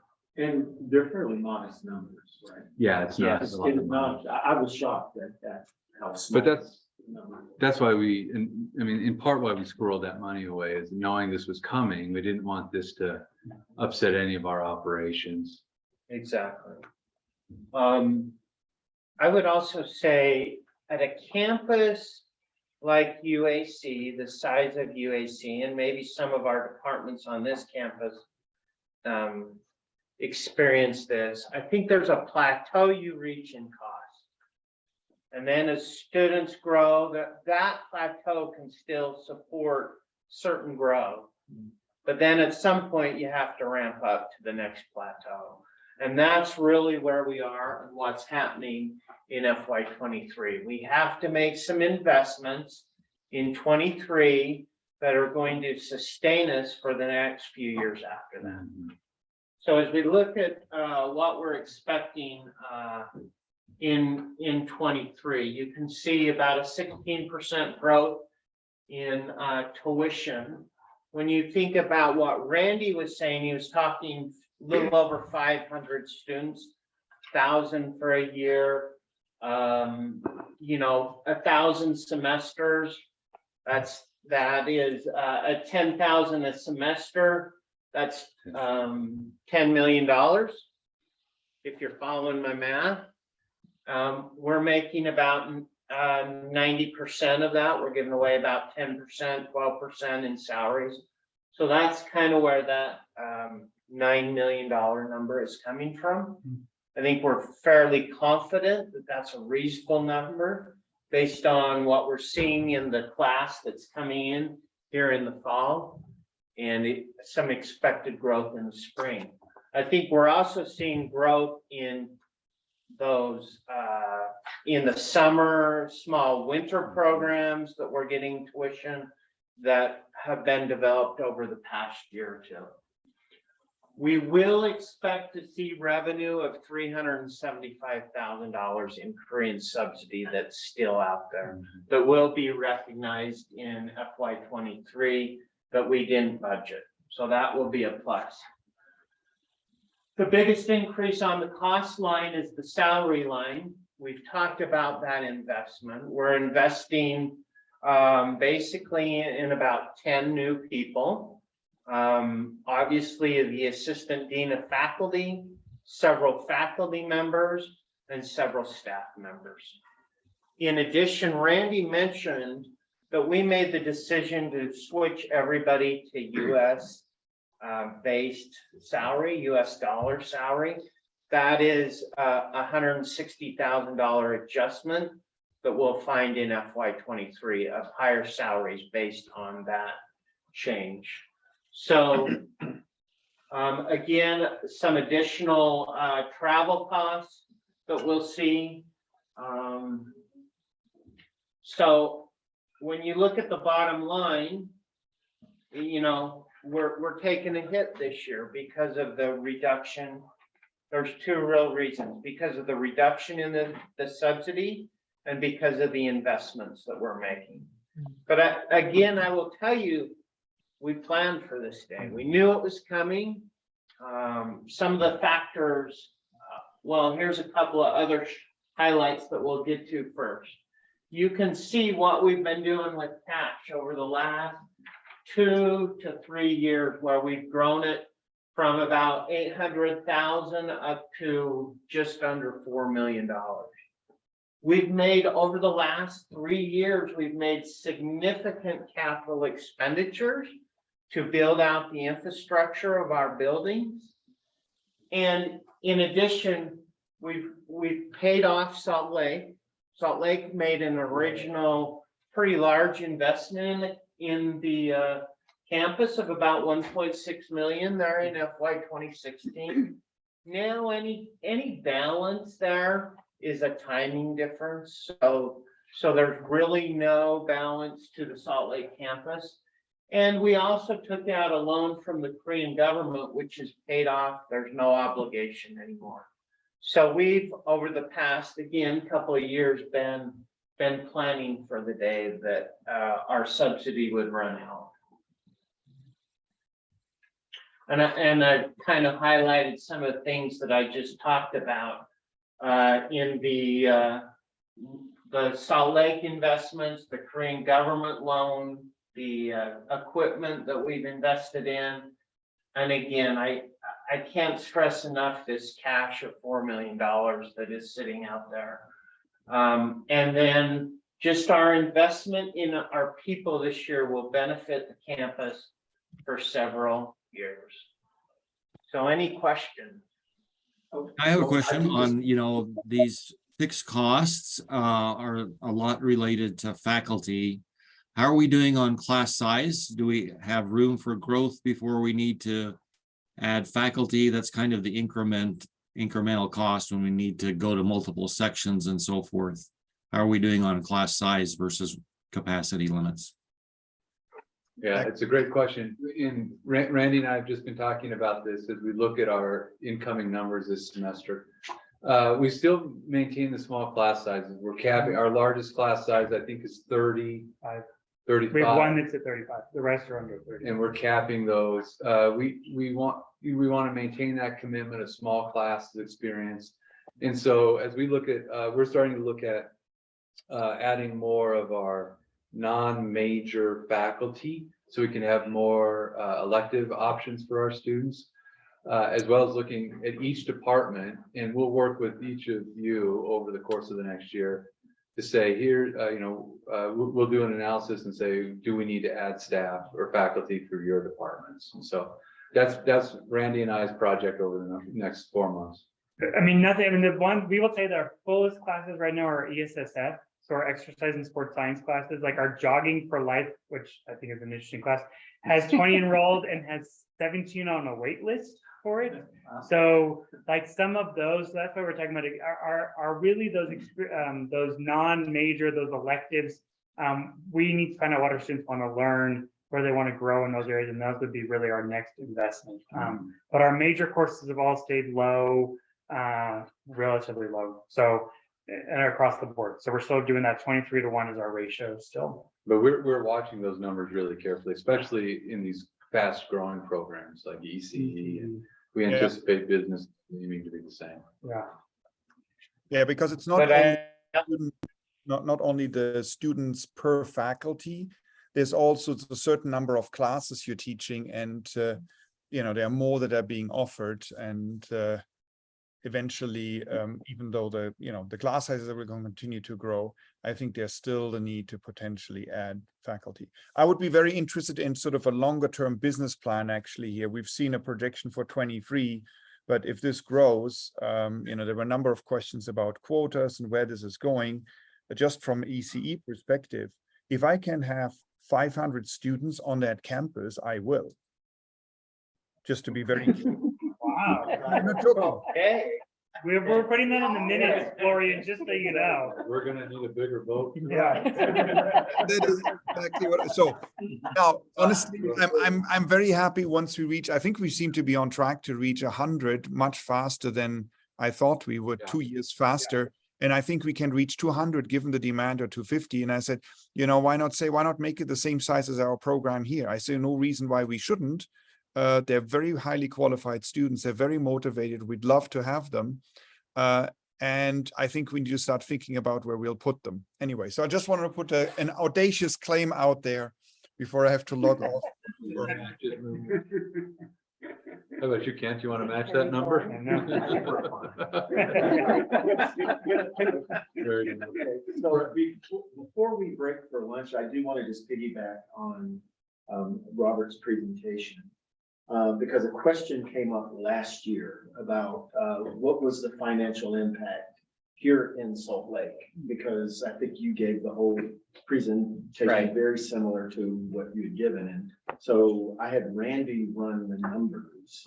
And so across 18 terms, starting in the fall of 2016 to the summer of 2022, students coming here to the Salt Lake City campus have paid tuition that goes again to the campus here, to the colleges and the respective departments, $12,798,693.74.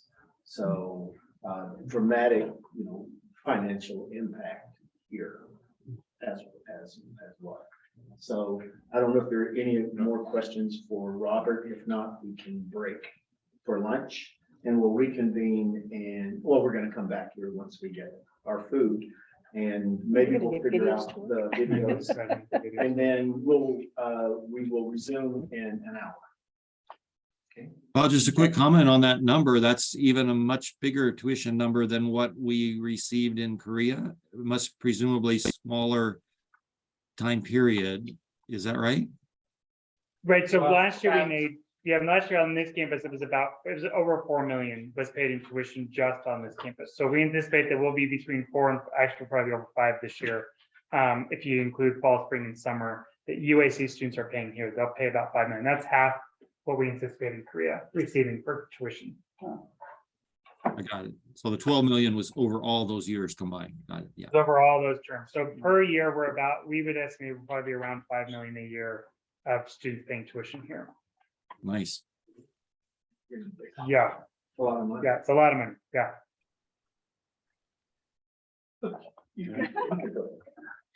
right. So, thanks, Robert. Thanks. Here, let me. I feel good. Great. Just being. So it's a buffet in the lounge. I think we've set our sign up. Here.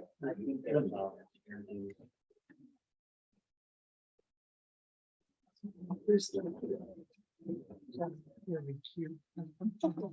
little, like a card holder, business card. Passport. Yeah. You guys always have the best. This, by the way, is a little chopstick set, if you were wondering. Right, so there's a buffet set up in the lounge, and then we're gonna come back here, right? Is it all Yeah. 23 for arrival? Yeah, so what are our writing class caps? 18. And so I think we're good for this year. I think for next year, we may not be good anymore. Meaning you have to. We need to add a higher. Yeah, I think so. Yeah. Fall 20. For fall 23. Yeah. Okay. My sense would be maybe a little more. So we need to add math, I know, for because of business, being adding business, our students are gonna have to take something, but then there's business. Yeah, growth. and then we need more writing classes. Yeah, wow. But I think I want to compliment you. I think the way, even though we have some turnover is inevitable, but the kind of care I know because I'm involved, the way take in hiring good people, I think does have a positive impact. I agree. I mean, I think in the more serious we take this, Yeah. The impact is hard to describe. I mean, look at somebody like Alice, and, Siegel. Yeah, Siegel. She's just. Got the video to work. Without the video. Yeah, no, she, when she knew I was going to visit, she emailed me and wanted me to talk to her students about some of the projects. Yeah. I felt quite good about it. Yeah, she's really, I mean, all of the faculty writing. Overall, when we really. Yeah, no, I just, yeah, I mean, because the process we Right, so use to hire new. in a couple people minutes, really it's is a gonna be very self-serve. rigorous, Yeah, but serious work, yeah. And I hope, there's nobody. You're not gonna. and I hope that our Well, new, no. let's tell them But where to maybe go. if I start, people are gonna get those, get them in. You can waft it by everybody's nose. And it's actually smelling very good. Is it Korean food? Oh, really?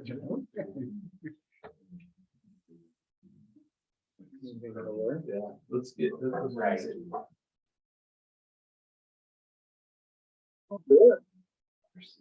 It's. We're getting it? Hey, Okay, good. I'll try to get them all loaded one. Work your way through the lounge here. Is it-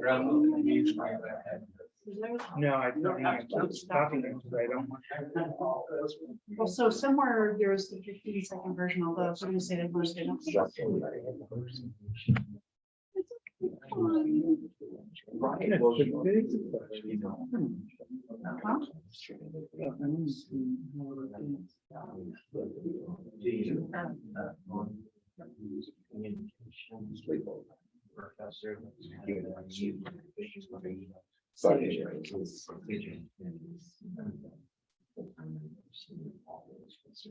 Yeah, yeah.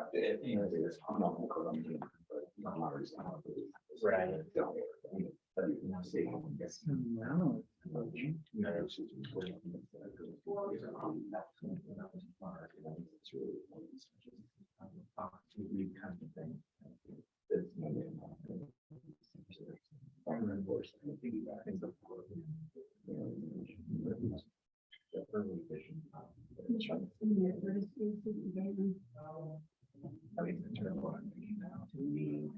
That's one of the question mark.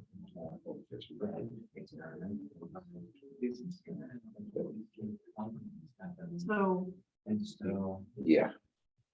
they're moving the international science. They're moving. Well, they move it. I'll do it like after. Right. Can go straight from Korea.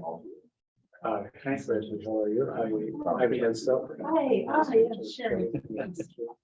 Can I check my, whether it shows up? Yeah. But you need HDMI. And so.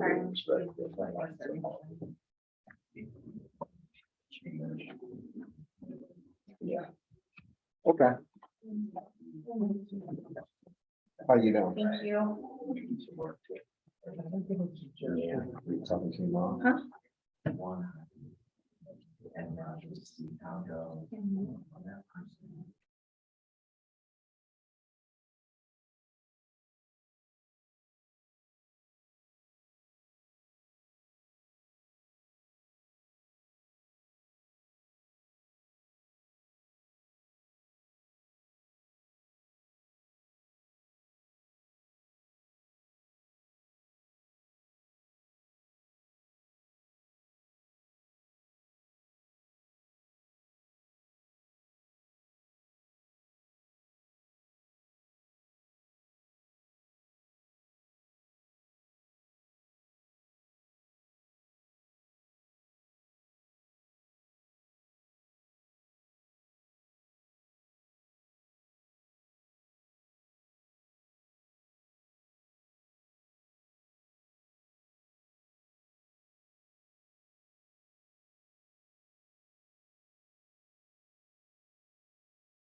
I get called up this number.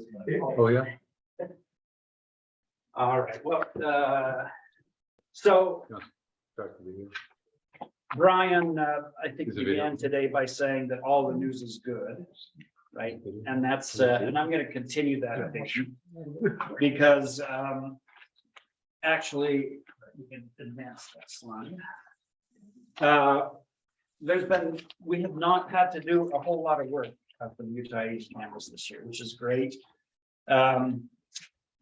Greg talked about the Center for Medical Innovation. Dennis Owens in our office worked with Lee and Co. in South Korea to get that Korean Foundation set up. And they're off to the races, which is great. In the last board of directors meeting, we talked about a student who had raised a privacy concern about a violation of their privacy. And the Korean government officials got involved in that, and that matter was resolved to their satisfaction, which is good. As you may know, the sort of our policy on policies at the Utah Asia campus is that all of the university policies on the main campus apply in South Korea, except to the extent that there's a conflict with Korean law. That's kind of what we have. That's the position that we took when we created the organization and set up the campus. There was an expectation that the campus have its own set of rules of employment. This is required by Korean law. So we worked to get those. Really, the laboring war was Louise. Yeah. At the campus, she did a ton of work to get those in shape, and we made sure that they were consistent with Utah law and with Korean law. So got those in shape, and then every year, because the Utah Asia campus is actually a Utah nonprofit corporation, we have to make sure that we keep it up to date in Utah. So we did that again this year, and we're good to go. And other than that, that's really all there is to say about legal. Are there any other questions or anything that I can answer? That was very quiet. Very quiet. That's a good thing. Yeah. If you don't hear from me, that's a good thing. Yeah. So, okay. It Thanks. means less work. Less work for us for sure, but we're happy to help it. We appreciate you keeping it. Thanks, Rob. Yeah.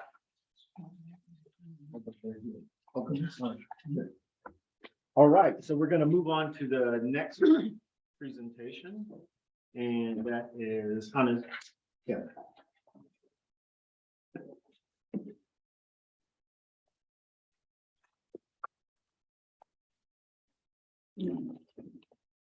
Thank you for that.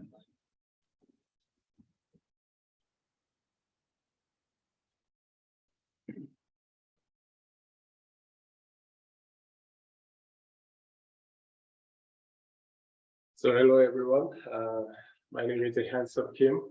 I'm a professor in electrical and computer engineering.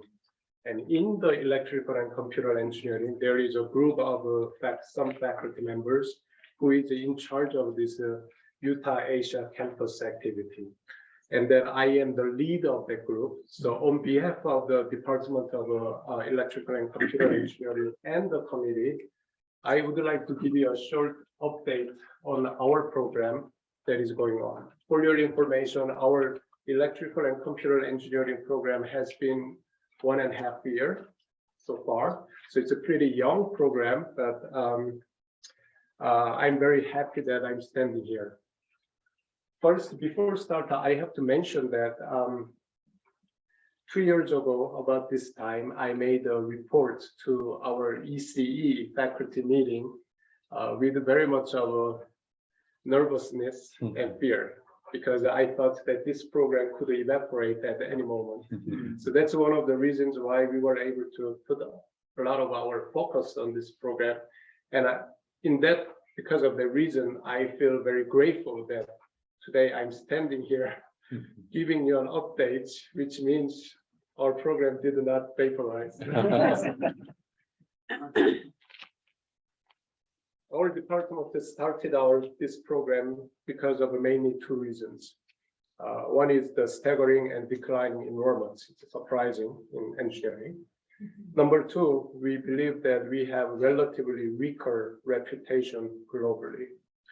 So having a satellite campus in Asia, we thought could help us and address these issues by providing us a new avenues for recruiting, especially in Asia, and also allowing us to engage proactively with all the rest of the world, especially in the Asia.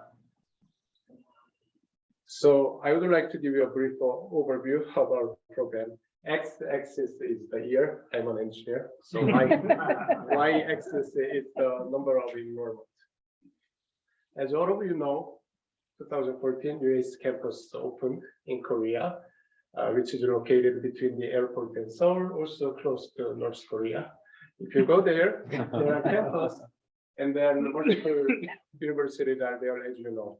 The reason I'm showing this to you is because some of our students' comments was related to about this later. So, and then we have our building, and the rest of them are shared. So our program started in.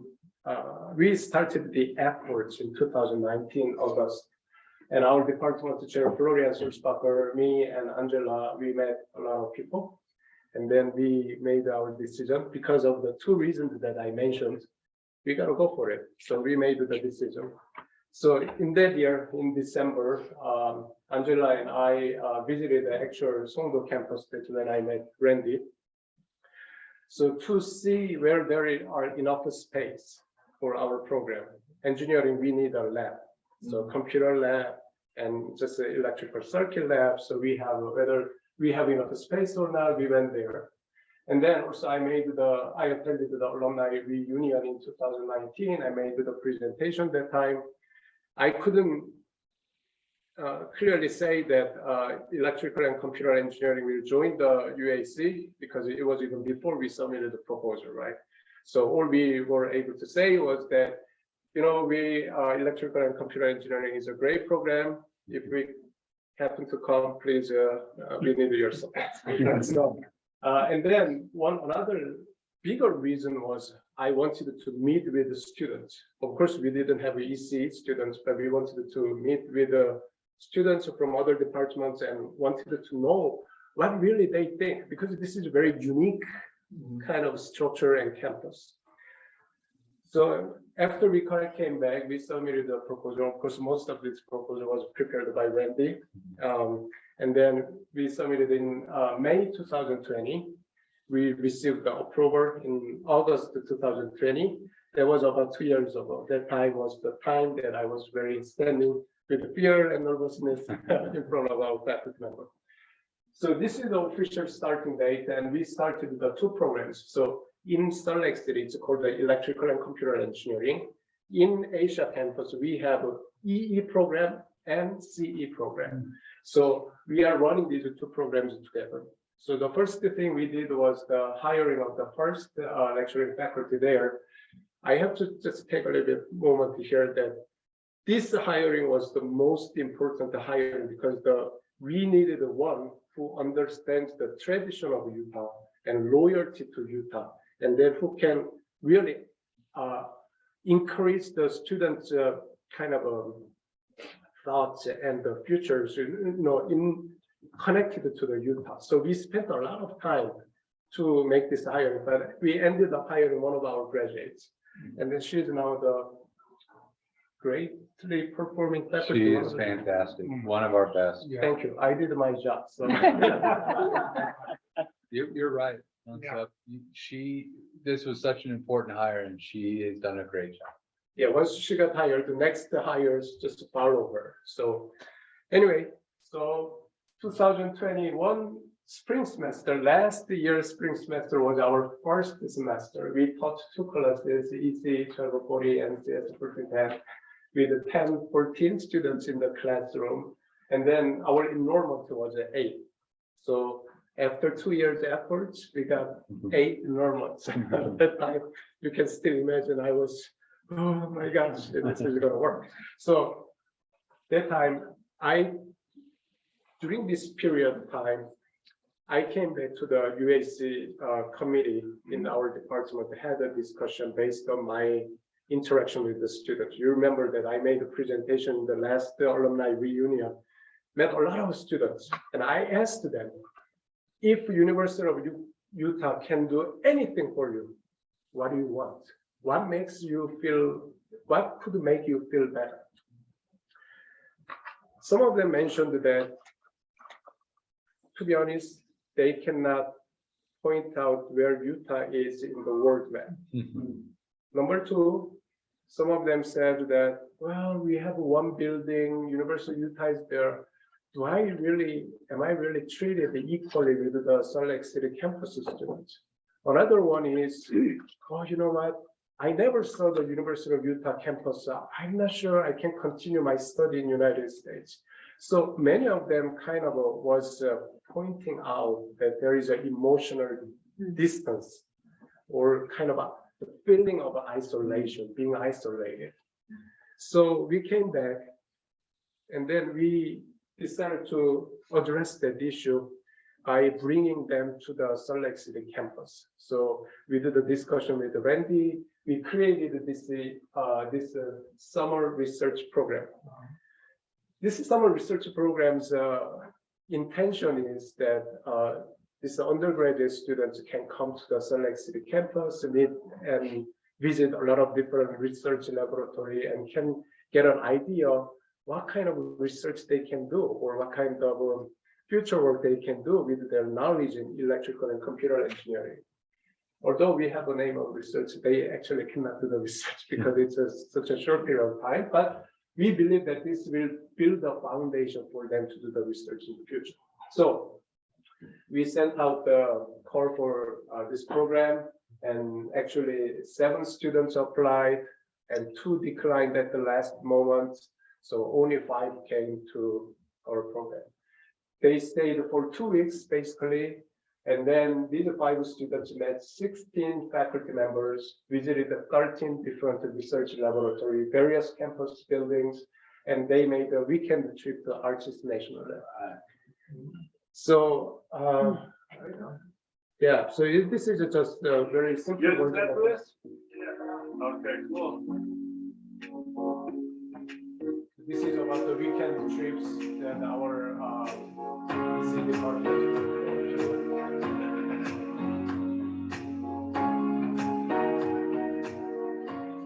Other research labs are really cool. Faculties are here really nice, and I like the campus itself. I've never seen this kind of view in Korea. So, this is no kidding. my personality.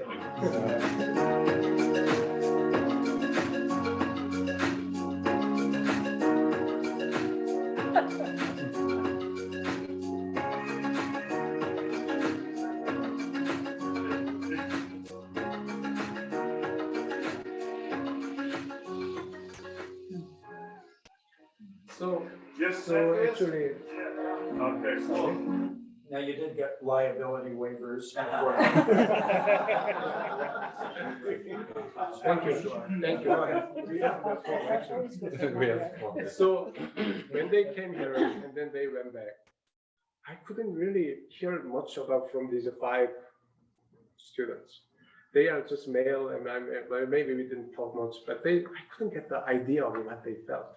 But after they came back, from the UAC staff members and faculty members, I heard that, wow, it was great. And then I heard that their SNS, these messages are spreading out crazy. Of course, I had no idea. I don't do Instagram, you know. So, but it was great. And then after this summer program, in the 4th semester, our enrollment grew up to the 25. Actually, the 17 is the white number is the new enrollment, and then 25 is the total accumulated. And then we hired the faculty members for CE program. The first hire was for E program, so CE program.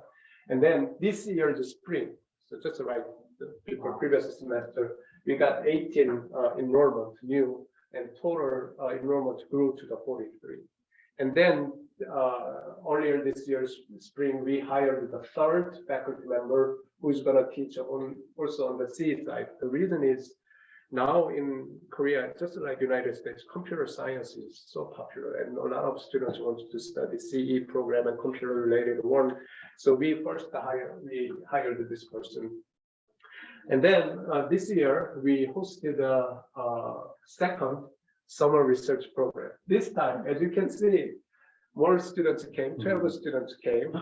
Actually, 18 students applied for it, and we had to cut out because of the budget. And 7 male students and 5 female students, very gender balanced. They came for 2 weeks, and then they met 16 faculty members, visited 15 research lab and 1 company, BlackRock, and various campus buildings, and they had more than 32 one-on-one meetings with the professors.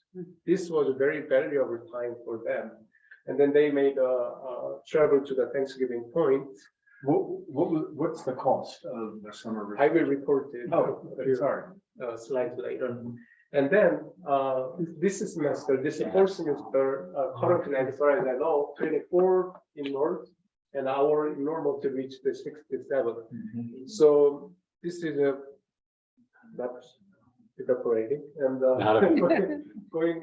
it's growing pretty well. And originally, I set the goal of 60 enrollment by year 3, and then in year 2 we already reached that goal, and enrollment of 100 by year 5, by the end of year 5. But probably this trend, maybe by the end of next year, third year, probably we will reach the goal. And 0 attrition, because I'm just doing the arithmetic. We're not losing people. Right.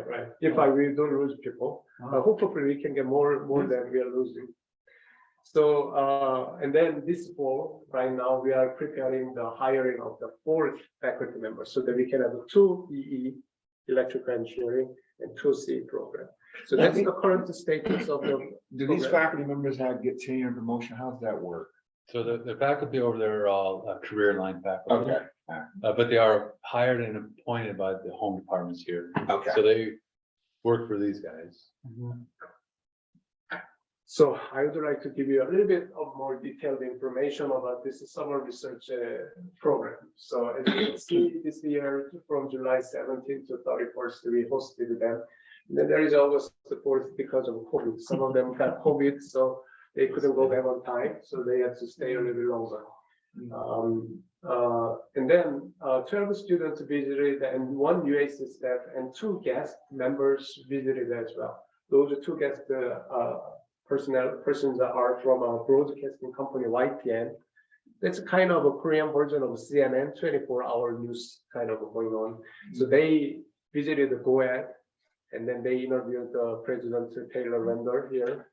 And then they visited, of course, our program and then interviewed us. And then they aired it, as far as I know, many times in Korea. So that was a great advertisement opportunity. They met a lot of members.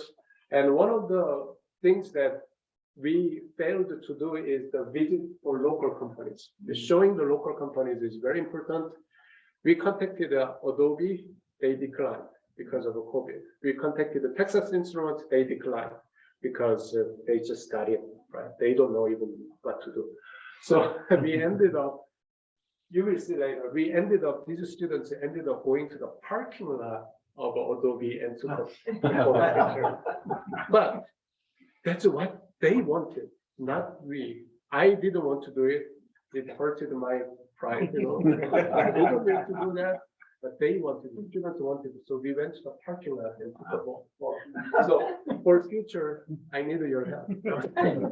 So they had the 30 to whatever meetings and weekend trips to Thanksgiving Point, and then we spent about $46,000, which is about $3,900 per person.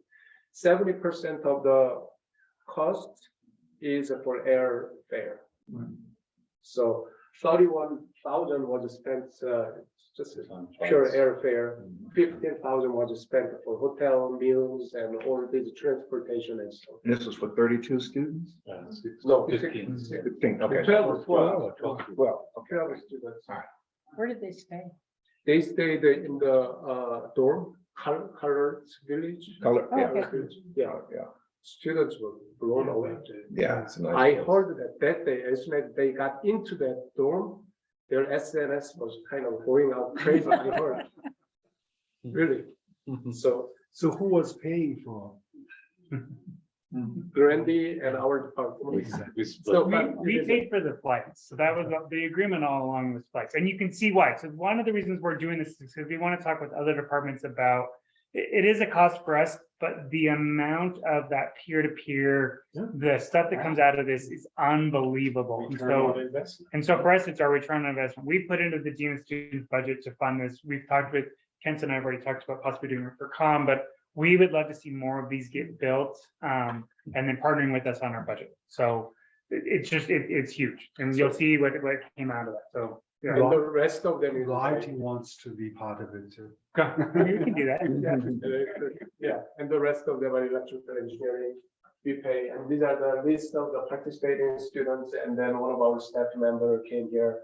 And then these are the staff members and faculty members who participated, spent even 1 hour of their time during this visit, including the Rich Brown, engineering dean, and our chair, Florian Solstaffer, Randy, and then a lot of people. So this is just at a glance on the schedule. As you can see, we didn't let them just really idle, right? We just so the structure this year, I made it in this way. In the mornings, we have workshops. So I hosted a workshop on the nanotechnology. I'm the director for the nanofabrication facility. And then the next day, a computer engineering faculty hosted a workshop on the programming only. So he taught the programming in short 3 hours. Another faculty did a bioengineering, biomedical devices. Another faculty did robotics. So each day there was a theme, and then under each theme, the most expertise, right? These professors came out and gave the overview of the field. How exciting! If I were a student, I would have been very excited. So, and then we had a lunch, and then afternoon time is mostly used to meet the faculty members 1v1. So I'm interested in biomedical devices or rehabilitation devices. We made them a group and sent them to the faculty members, and then so that they can interact with them. So that's what we did. These are the students on the first day. They look fresh, of course. First day. This is the meeting we had. They went to the stadium. We had the meetings in the departments and the stadium. One of the requests was, one of their wish is they visit when they come to the Salt Lake City campus. They want to go to the stadium for our football game. It's one of their things. Have to join us. Yeah. This is a nanofab. So this is our lab manager. Brian was giving the overview of the one. And this photo is just evidence that she's the person who got the COVID. So it's just for fun memory. And then we did some survey at the end. So we did a lot of questions, but I'm going to show you just 2 things. We asked them within the University of Utah, which place is the most visit place you can recommend for the students who will come next year? Surprisingly, the campus store. It's a totally. Because we don't have them. It is. Yeah. The parking lot. The parking, because again, it's got a great Yeah, view. the hospital. So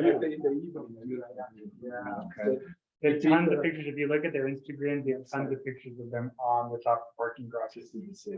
So this is for your information, students love campus store. And then we asked them again, outside of the campus, which place is the best place to visit? Which one do you? They went to the Thanksgiving Point, to Sartor Flat. They went to City Creek. City Creek, close. It's nearby. Utah State Capitol. The reason I asked them why, it looks like White House, but they can go in. So it was pretty surprising. Okay. Anyway, so this one is kind of a super fun. And then this, we had the COVID cases, so which made us to kind of isolate those. So in the current village, one wing we had to isolate because of those students. So at some point, half the students got it. Eventually, they all came down to 0, and then they returned back very safely. So what we did was we purchased a bunch of this self-test kit. Every morning at 8 o'clock, 7 o'clock, between those times, they had to send do the testing, take a photo, and send it to the group chat. So daily, I received this kind of a photo of their test kit, and then we could tell, who is in there. And then this one is a kind of a small reflection for 2 minutes. If we can, yeah, I hope it works.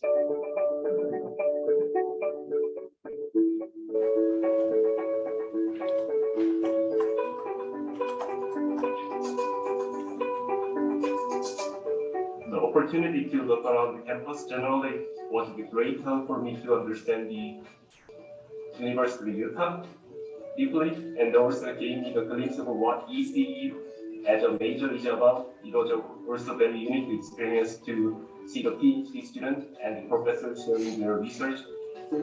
Thank you to make this program to see tons of facilities and research programs, because I didn't expect it that I can participate on the research program as an undergraduate student. This program inspired me because I experienced lots of good research and joining Utah. Thanks to this great opportunity, I learned so many things. I want to study with Hanso Kim as soon as possible.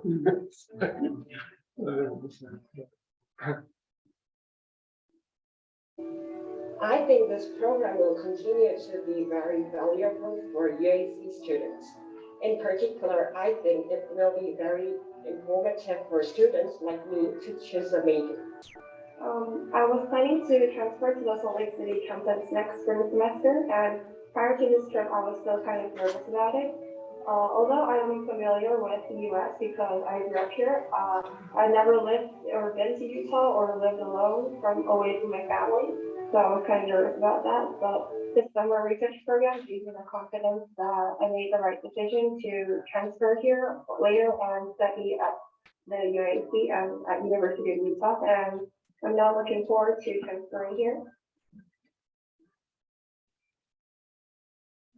Yeah. So this is sorry. And then I would like to thank the UAC committee members. These are the members. Randy is out of the UAC campus, and the rest of them are the faculty members in electrical and computer engineering. And our staff members in department also helped a lot. So in summary, so the UACC program appears to be progressing in a positive way. I'm happy to report to you increasing EC enrollment. So far, 30 students per year, it's an average. Actually, EC enrollment is about 100 students per year. So it corresponds to 30% increase. So it's significant. And then so far, 67 students already exceeded the three-year to be goal. And then we are targeting for 100, which is the 5-year goal. And summer research program is really helped a lot. So the feedback that I received when I first visited the UAC campus and heard from the alumni event, all those things seem to be addressed by this meeting. So many of the students said that, now I have a better idea about what is the electrical and computer engineering do, so that it really helps me select the specific areas within the major. And then it is rare to meet with the professors, right, one-on-one, but we provide a bunch here while they're staying. That made them good. And many of them, actually all of them said that they feel really unity, with the Salt Lake City campus. They don't feel lonely because they said they didn't know University of Utah has this many buildings. That's what they said. I'm serious. I'm serious. So there was only one building, right? Yeah. But here they looked at the library, stadium, medical school. They were like blown away. So that was a great thing. And then gaining confidence about the program, they feel like they are not abandoned or isolated. And also they have a better understanding what to expect when they move to Utah. So it was over a positive program, and I think that maybe UAC other programs might want to consider this copying this one. Then we can do a little bigger program, right, as a whole. And then there are remaining challenges. I was kind of thinking whether I should talk about this or not, but I decided to shoot out the vice presidents are here. You know, everyone is here, so I'm going to shoot it out. So SUNY started they had a C program. Now they are starting E program. Based on my understanding, they are not supposed to have the overlapped program with us, but anyway, they are starting. So there will be a competition, and then how we can make our programs remain stronger is a big question mark. So that's one of the biggest burden for us. Second is we need to keep our faculty. So far, faculty has been happy, you know, they are doing pretty good, but I know it's not going to be a permanent solution, right? Because the faculty members who is very, very competent, capable, they want to do research as well. They don't want a teaching focused job, right? So therefore, then how can he do that? So do we want non-research faculty only? Well, but maybe we want a more capable person, right? Just go and do. So our next question or burden is maybe can we create a research program? Of course, this is a big deal because we cannot do the research with undergraduates, which means we gotta have the graduates. Then it becomes starting a new grad program. Well, it's not gonna probably too difficult. So how can you make kind of a tweener solution? There is the third one is we need to provide a wider scope of classes for